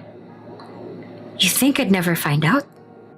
You think this would stay buried forever?" Bahagyang napaatras si Vincent, ngunit agad itong binawi ang anyo ng pagkabigla. Pinilit itong humiti, arogante at iniling-iling ang ulo. "Oh, come on, Breeze," sabi nito. "You're being dramatic. If it weren't for me, you wouldn't even be where you're right now. You should be thanking me." Nanlaki ang mga mata ni Breeze. "Thanking you? Dahil ano? Dahil binaboy mo ang asawa ko?" "Asawa? Hindi ba't matagal na kayo naghiwalay kasi totoo na may iba pa siyang lalaki?" "And let's be honest here," dagdag ni Vincent. Tumayo na mula sa upuan nito. "I helped your company. I made you. What happened with Donna was part of the deal. A payment for what I gave you." Hindi na siya nakapagpigil. Umangat ang kamao ni Breeze. Isang matinding suntok sa mukha nito ang pinakawalan niya. Sapat upang mapaupo ito sa sahig. Pinaulanan niya pa ito ng mura habang nilalapitan ito. "You're disgusting," sigaw niya. "You think money gives you the right to ruin someone's life? I don't care if I lose everything. I'll see you behind bars." Dumugo ang gilid ng labi ni Mr. Vincent habang nakaupo sa sahig. Pero pilit pa rin ngumingisi. "You're overreacting, Breeze. You're throwing away everything because of some emotional drama?" "I'm doing what I should have done years ago," sagot niya.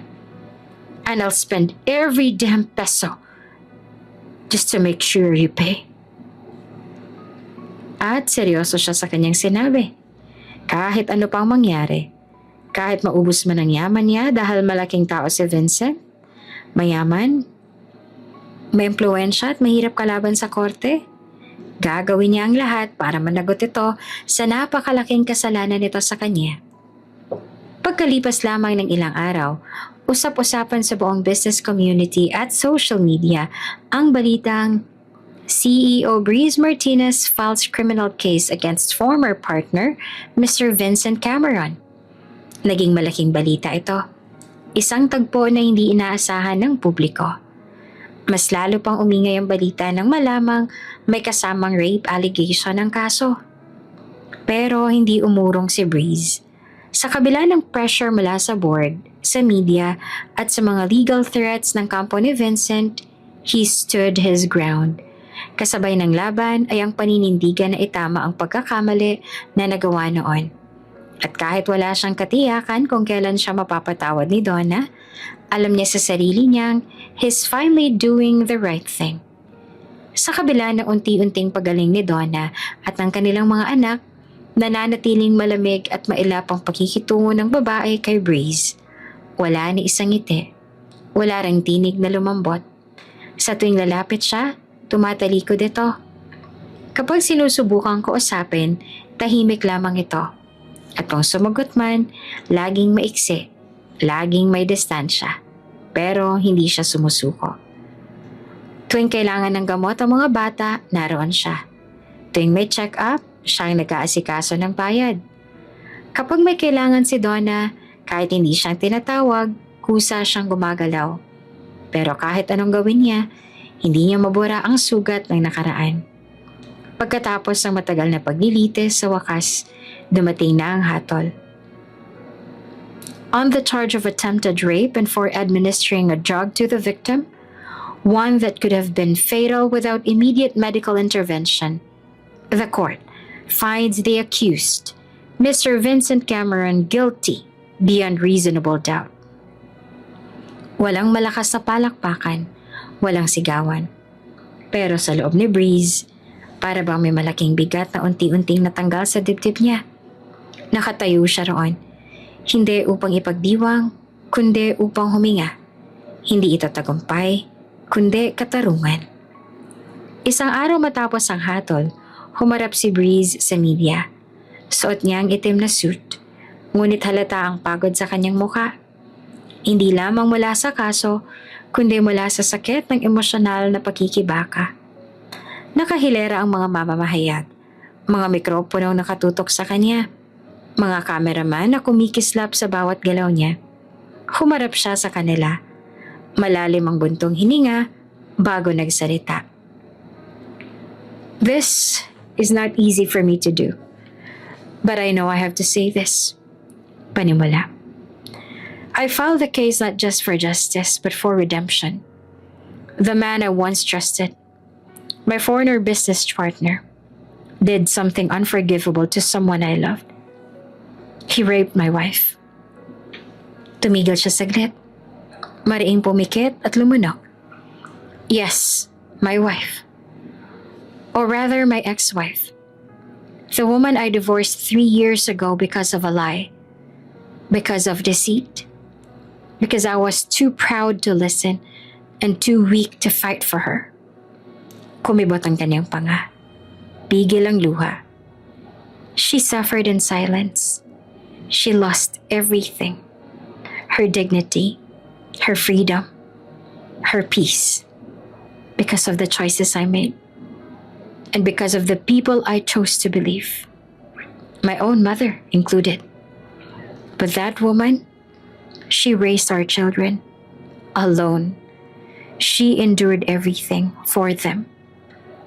Today, I want the world to know I have twins, 2 beautiful children, and their mother is Donna, the woman I failed, the woman I still love, and the woman I will spend the rest of my life trying to make up to, even if she never forgives me.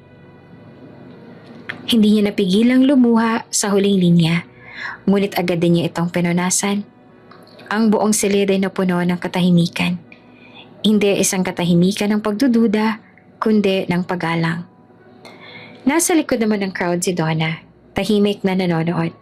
Wala siyang ekspresyon, ngunit ang mga mata niya ay bakas ang lalim ng mga salitang narinig.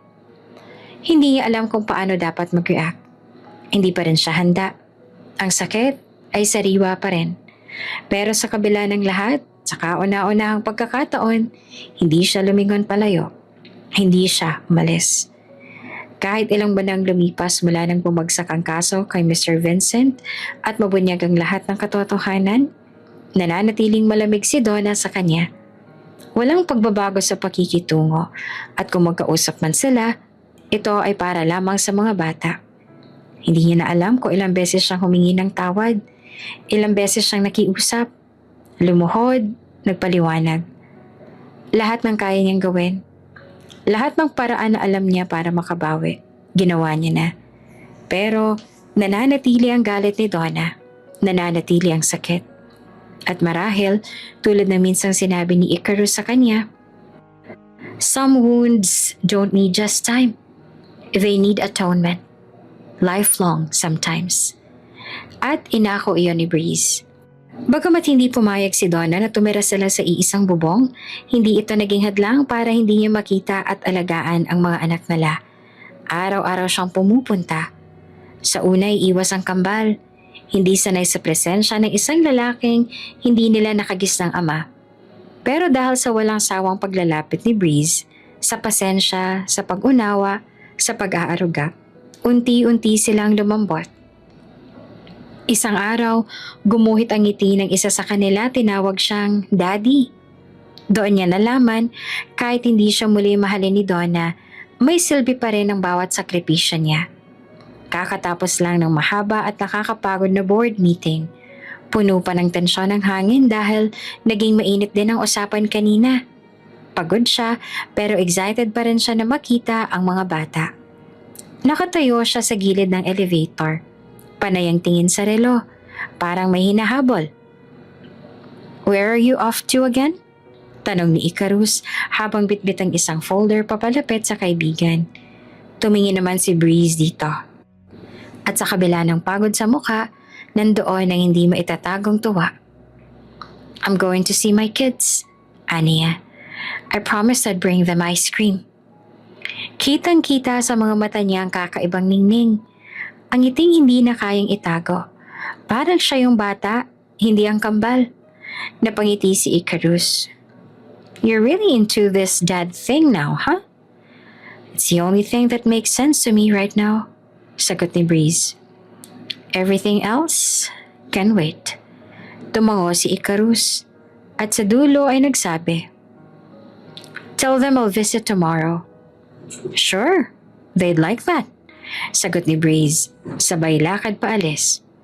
Hindi alintana ang bigat ng araw dahil sa dulo ng bawat pagod, naroon ang dalawang munting nilalang na tinatawag siyang daddy at laging masaya. Excited na makita siya. Habang unti-unting humihinto ang itim na sasakyan sa tapat ng maliit, ngunit maayos na bahay, agad nang nagsulputan mula sa pinto ang dalawang maliit na bata. Mga 3 taong gulang na ngayon, halatang sabik at puno ng sigla. Halos hindi makapaghintay sa paglapit ng kotse. Ang kanilang maliit na binti ay mabilis na tumakbo papalapit, kahit pa medyo pasuray-suray ang lakad sa dami ng excitement. Daddy! Sabay nilang sigaw. At para kay Breeze, iyon ang musika ng buong araw niya. Ngiti-ngiti siya na mabilis na bumaba sa sasakyan at hindi na nag-aksaya pa ng sandali. Agad niyang binuhat ang isa sa kambal, si Kaden, habang yakap-yakap naman ang kabila niyang braso si Calyx. Ang dalawang musmos ay parehong naglalandas ng halik sa kanyang pisngi. Gigil at tuwang-tuwa sa presensya ng kanilang ama. Did you miss Daddy? Tanong niya. Habang tila kinikilig sa init ng yakap ng mga anak, sabay na tumango ang kambal.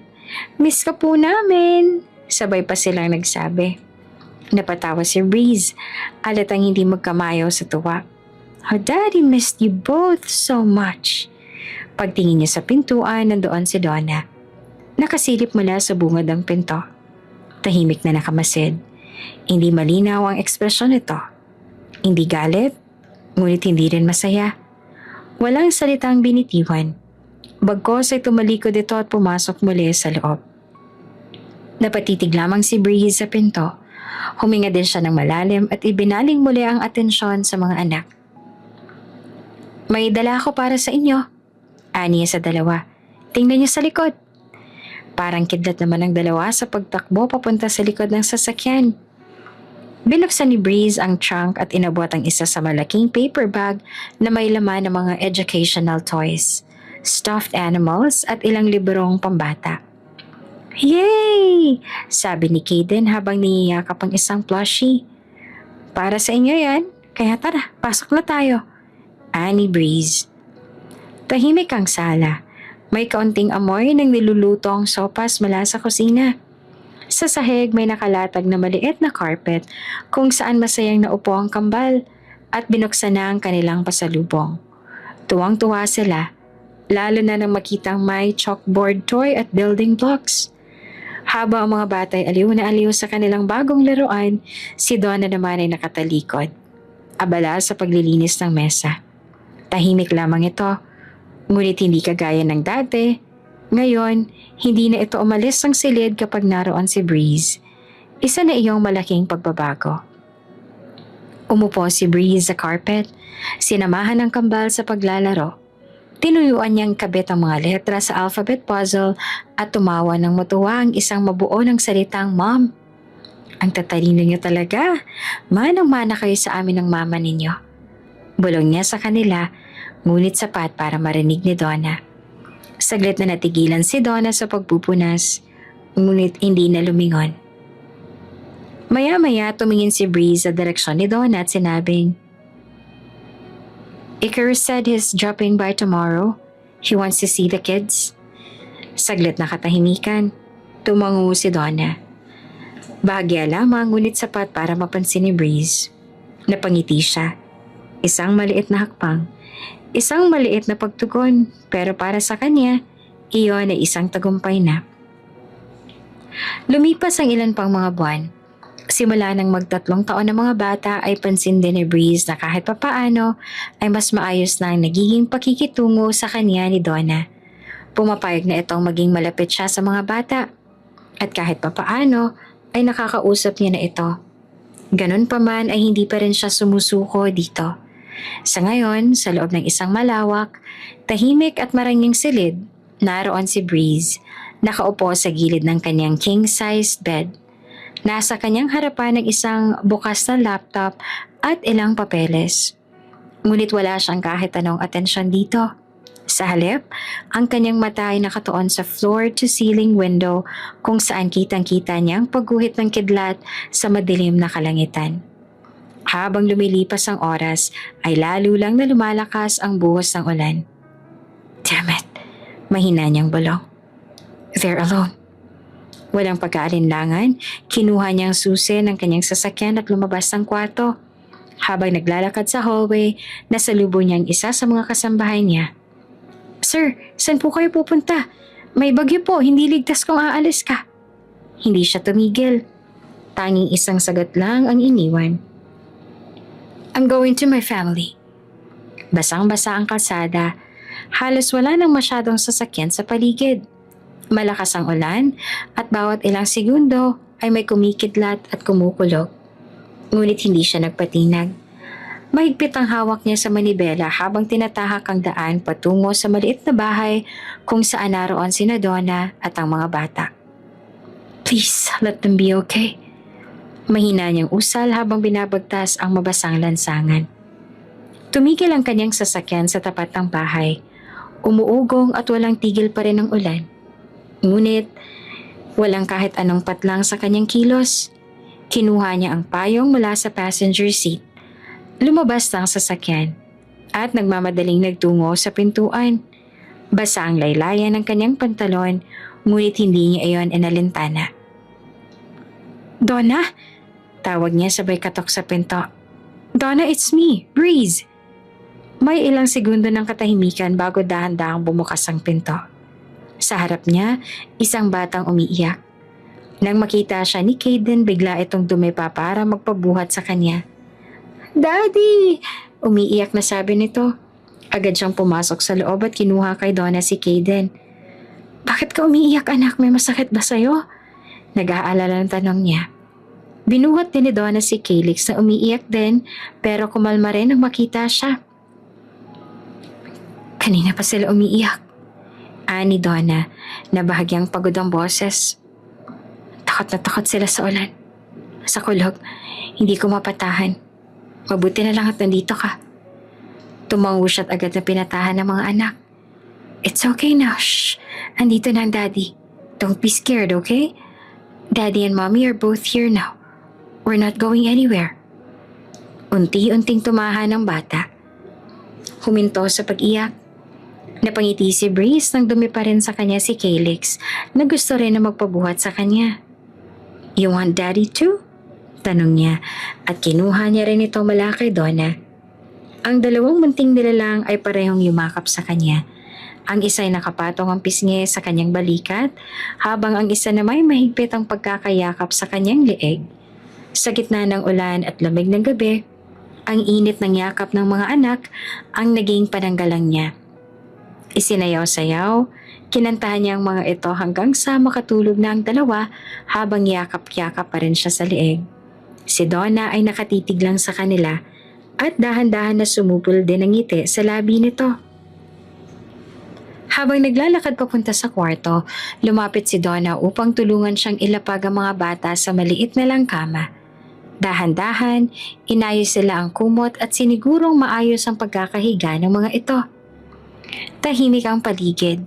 Umuulan pa rin ngunit tila masumupa ng bagyo sa loob ng bahay. Pagkaayos ng mga bata, bumaling si Donna kay Breeze. Walang galit sa boses nito ngayon. Bagkos ay may bahagyang lambing ng pasasalamat. Salamat, mahina nitong sabi. Nahirapan talaga ako na mapatahan sila kanina. Ikaw ang hinahanap nila. Tumingin si Breeze dito. Ngumiti rin siya. I'll always come for them. Mahina niyang sagot. No matter the storm.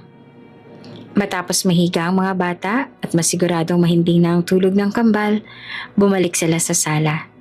Tahimik lamang si Donna habang nagliligpit ng mga laruan, habang siya naman ay nakaupo sa sofa. Pinapahid pa ang basang buhok gamit ang towel na inabot ng babae kanina. Ang liwanag ng maliit na lampshade ang tanging nagbibigay liwanag sa buong espasyo. May katahimikan na hindi nakakabingi. Bagos ay payapang para bang may paparating na pagbabago. Naupo si Donna sa kabilang dulo ng sofa. Sakto lang ang distansya sa pagitan nila. Isang sandali lang ng katahimikan bago ito naunang nagsalita. Bakit pumunta ka?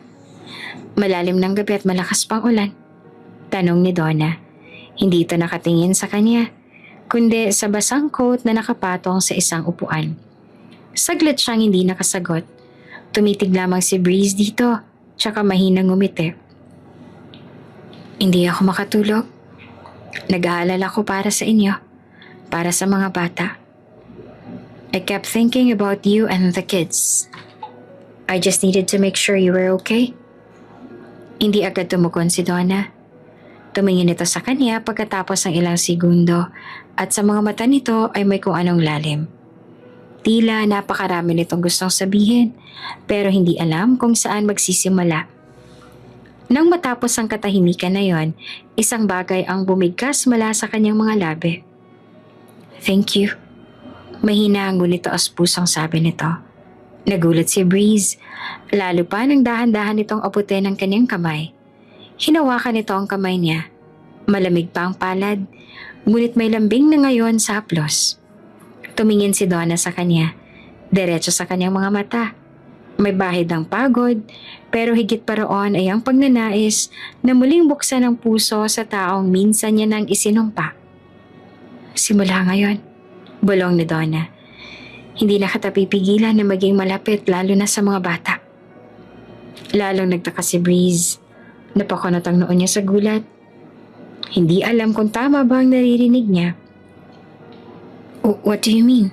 Tanong niya. Tumingin ulit si Donna sa kanya. This time, with a soft but knowing smile. Kailangan ka nila. Sagot nito. Kailangan nila ang kanilang ama. I saw it earlier. How they run to you. How they come down when you help them. They trust you. They love you. Hindi naman makapagsalita si Breeze. Para siyang naubusan ng hangin. Ngunit hindi pa doon natapos si Donna. Huminga ito ng malalim. Bakas ang kabang nangingibabaw sa puso. What I'm saying is, I'm giving you a second chance. Ngumiti itong muli at bagaman malamlam ang liwanag, nakita niya pa rin ang kislap sa mga mata nito. A second chance to be part of our life again. I forgive you, Breeze. Sandaling napuno ng katahimikan ng sala. Para bang tumigil ang mundo. Nanlaki ang mga mata ni Breeze. Hindi siya makapaniwala. Ang mga mata niya ay mistulang naglalaman ng unos ng emosyon. Nagulat, nag-alala, nagpasalamat. At pagkatapos ng ilang segundo, unti-unti nang bumagsak ang luha sa kanyang mga mata. Tumayo siya, lumapit kay Donna at walang ano-ano'y niyakap ito ng mahigpit. Isang yakap na puno ng pagsisisi, pananabik, at taos-pusong pasasalamat. Thank you. Thank you so much. I don't know what I did to deserve this, but I swear I won't waste this chance. I'll spend every day proving I'm worthy of your forgiveness. Lalo niya pa itong niyakap. Thank you. Thank you, Donna. Mahigpit pa rin ang yakap niya sa babae. Habang si Donna naman dahan-dahan ding yumakap pabalik. Hindi man ganap, ngunit sapat para ipakitang nagsisimula na itong bumitaw sa mga sugat ng nakaraan. Maayos na sana ang lahat. Sa wakas, binigyan na siya ng second chance ni Donna. Napatawad na rin siya sa lahat ng kasalanan niyang pinagsisihan sa loob ng mahabang panahon. Nakangiti siya habang nagdadrive pa uwi mula sa isang maikling meeting. Tanga ng ilang laruan at paboritong pagkain ng kambal. Wala sa isip niya na muli na namang guluhin ng trahedya ang tahimik na buo pa nilang mundo. Habang papalapit siya sa kalye ni Donna, napansin agad ni Breeze ang makapal na usok sa langit. Mabilis ang kabog ng dibdib niya. Habang nagmamaneho, mas lalo niyang nakita ang kaguluhan. Mga taong nagmamadaling mag-apula ng apoy. May dalang timba, may sumisigaw. Pagbaba ng sasakyan, tila napako siya sa kinatatayuan. Nakita niya ang bahay ni Donna, binalot ng apoy. Lumalakas na parang hayok na nilalamon ng lahat. Napasigaw siya. Agad siyang tumakbo at nakita si Donna. Duguan ang braso, nanginginig at umiiyak habang yakap ang isa nilang anak. Subalit hindi niya nakikita ang isa nilang anak, si Calyx.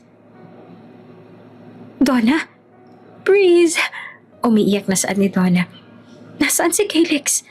Nasaan ang anak natin? Si Calyx nasa loob pa rin siya. Nang marinig niyang sagot ni Donna, para siyang binagsakan ng napakalaking bato. Tumulo ang luha ni Donna habang humihikbi. Halos mapasigaw si Breeze sa takot at panlulumo. Kukunin ko siya. Hindi na siya nagdalawang isip. Tumalikod siya agad at tumakbo papasok sa nasusunog na bahay. Wala siyang pakialam kung masyado man na mapanganib. Ang mahalaga lang sa kanya ay ang buhay ng anak niya. Pero hindi na siya lumingon, kahit pa may mga taong sumigaw at pumigil sa kanya. Sa isip niya, isa lang ang mahalaga. Mailigtas ang anak nila. Maitim at hindi niya na maaninag ang paligid.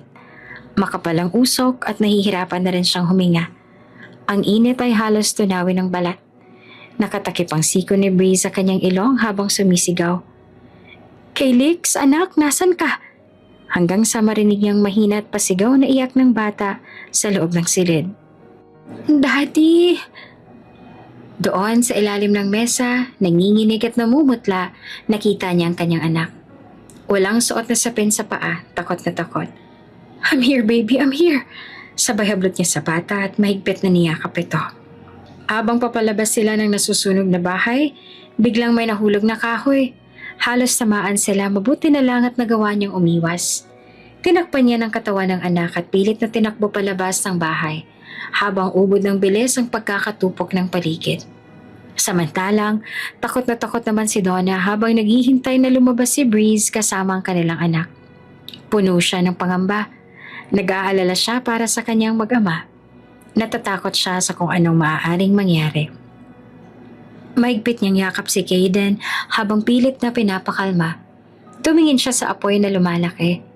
Nilalamon ng apoy ang bawat alaala at sulok ng bahay, pati ang kapitbahay nila. Lalo pang lumaki ang apoy dahil gawa lamang sa light material sa mga bahay.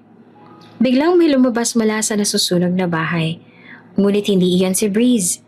Lumabas ang isang rescuer.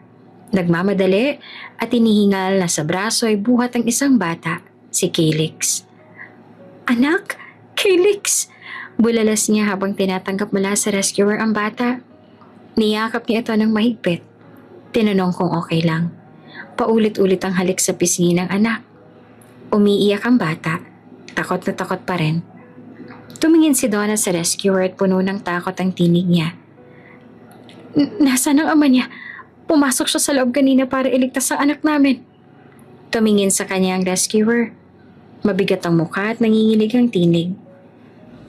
Binigyan niyo po sa akin ang anak ninyo. Ang sabi niya ay ang bata muna ang una kong ilabas. Nasa loob pa rin po siya. Ano?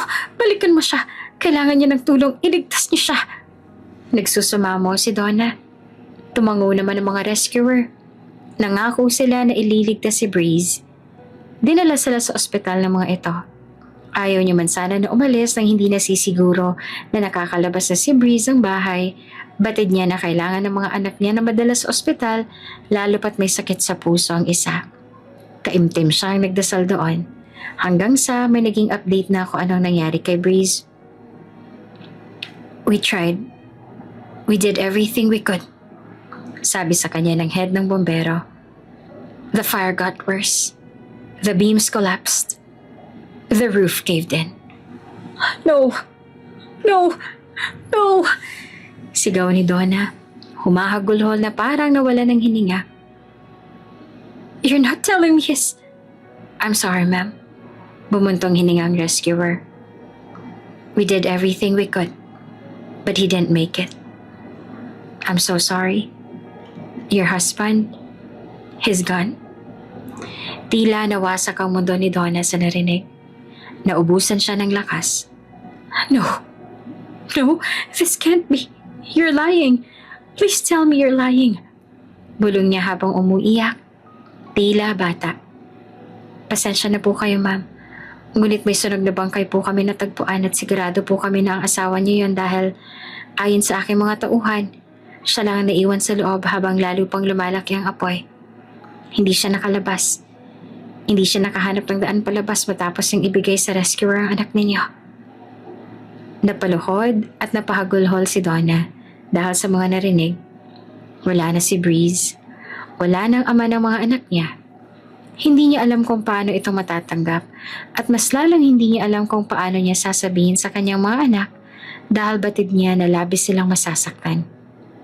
Sa mga sandaling yon, hiniling niya na sana ay panaginip lang lahat ng ito. Donna, it's me. Open your eyes. Boses ni Breeze ang kanyang narinig, ngunit tila lalo siyang nadudurog. Pakiramdam niya ay paalam na ito sa kanya ni Breeze. Basang-basa ang luha ng kanyang pisngi at ang kanyang mga kamay ay mapahigpit na nakakapit sa kumot. Bumilis ang kanyang paghinga. Tila hindi pa rin makawala sa bangungot na para bang totoo. Bigla siyang napabalikwas ang bangon nang muli niyang marinig ang pamilyar na boses. Donna, hey! Hey, are you okay? Pagdilat ng kanyang mata, nakita niya si Breeze sa tabi ng kama. Puno ng pag-aalala ang mukha na para bang agad itong lumapit nang marinig ang pag-iyak niya. Sa likod ni Breeze ay nakatayo ang kambal nilang anak, parehong tila nag-aalala na nakasilip. Napasinghap siya sa pagkakagulat. Hindi siya nagdalawang isip at agad siyang bumangon at niyakap ito ng buong higpit. Tila takot na baka mawalang muli. Breeze! Umiiyak pa rin siya habang nakayakap. Oh God, I thought I lost you. I thought the fire. You went inside to save our baby and you never came back. Napalunok si Breeze at bahagyang napayakap pabalik. Mariing nakapikit na parang gusto niyang ilapit palalo si Donna sa kanya. It was just a nightmare, love. I'm right here. Nakaligtas ako mula sa sunog na yon, hindi ba? Nakalabas ako. Bulong niya. Pinupunasan ng luha ni Donna gamit ang inalaki. I'm not going anywhere. I'm never leaving you again. Tumango si Donna. Nanginginig ang labi at muling yumakap sa dibdib nito habang nanginginig pa rin ang balikat niya. It felt so real. Bulong niya. I saw the house burning. I saw them take the kids to the hospital. And someone told me you were gone. I couldn't breathe. I thought I'd lost everything. Again. Hinawakan ni Breeze ang mukha niya at banayad itong hinalikan sa noo. I'm right here. I'll always be here. Pabulong na sabi niya habang nakatitig sa mga mata ni Donna. Nothing in this world can take me away from you and our kids. I promise you, Donna. I'm yours. Forever. Lumuha muli si Donna, pero sa pagkakataong ito ay may kasamang ngiti ang kanyang mukha. Kinuha rin niya ang kamay ni Breeze at hinawakan ito ng mahigpit. Parang sinisiguradong totoo ang kanyang hawak. Ang lahat ng iyon ay panaginip lang. Buhay si Breeze. Nakaligtas ito mula sa sunog na iyon. At ang bangungot sa kanilang buhay ay natapos na. Buo na silang pamilya. Kasama na nila si Breeze, nagpapagaling na ang kanilang mga anak na si Kaden matapos itong sumailalim sa heart transplant. Tuluyan na rin silang nilubayan at hinayaan ng ina ni Breeze matapos itong humingi ng tawad sa kanya. Maayos na ang lahat. Wala na siyang dapat na ikatakot. I love you, bulong niya. I don't think I can live without you. Ngumiti si Breeze at hinalikan siya sa pisngi. I love you more than you'll ever know. Sagot naman ni Breeze. And I'm not going anywhere. Biglang lumapit ang mga bata at yumakap din sa kanilang dalawa. Tumawa ng bahagya si Breeze habang kinukuhang muli sa kandungan ng kambal. See? Sabi niya habang tinitingnan ng mga anak. This is our family. Safe. Together. Yumakap din si Donna sa kanilang kambal. Napangiti siya dahil sa wakas, natapos na din ang lahat.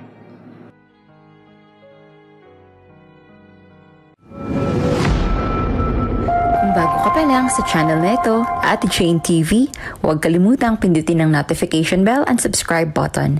Sana po hindi naman malaking abala sa inyo ang pagpindot ng subscribe button dahil ang kapalit po nito ay ang pagsuporta para makapag-produce ng mga libreng stories sa mga channels ni Ate Jane. Maraming salamat!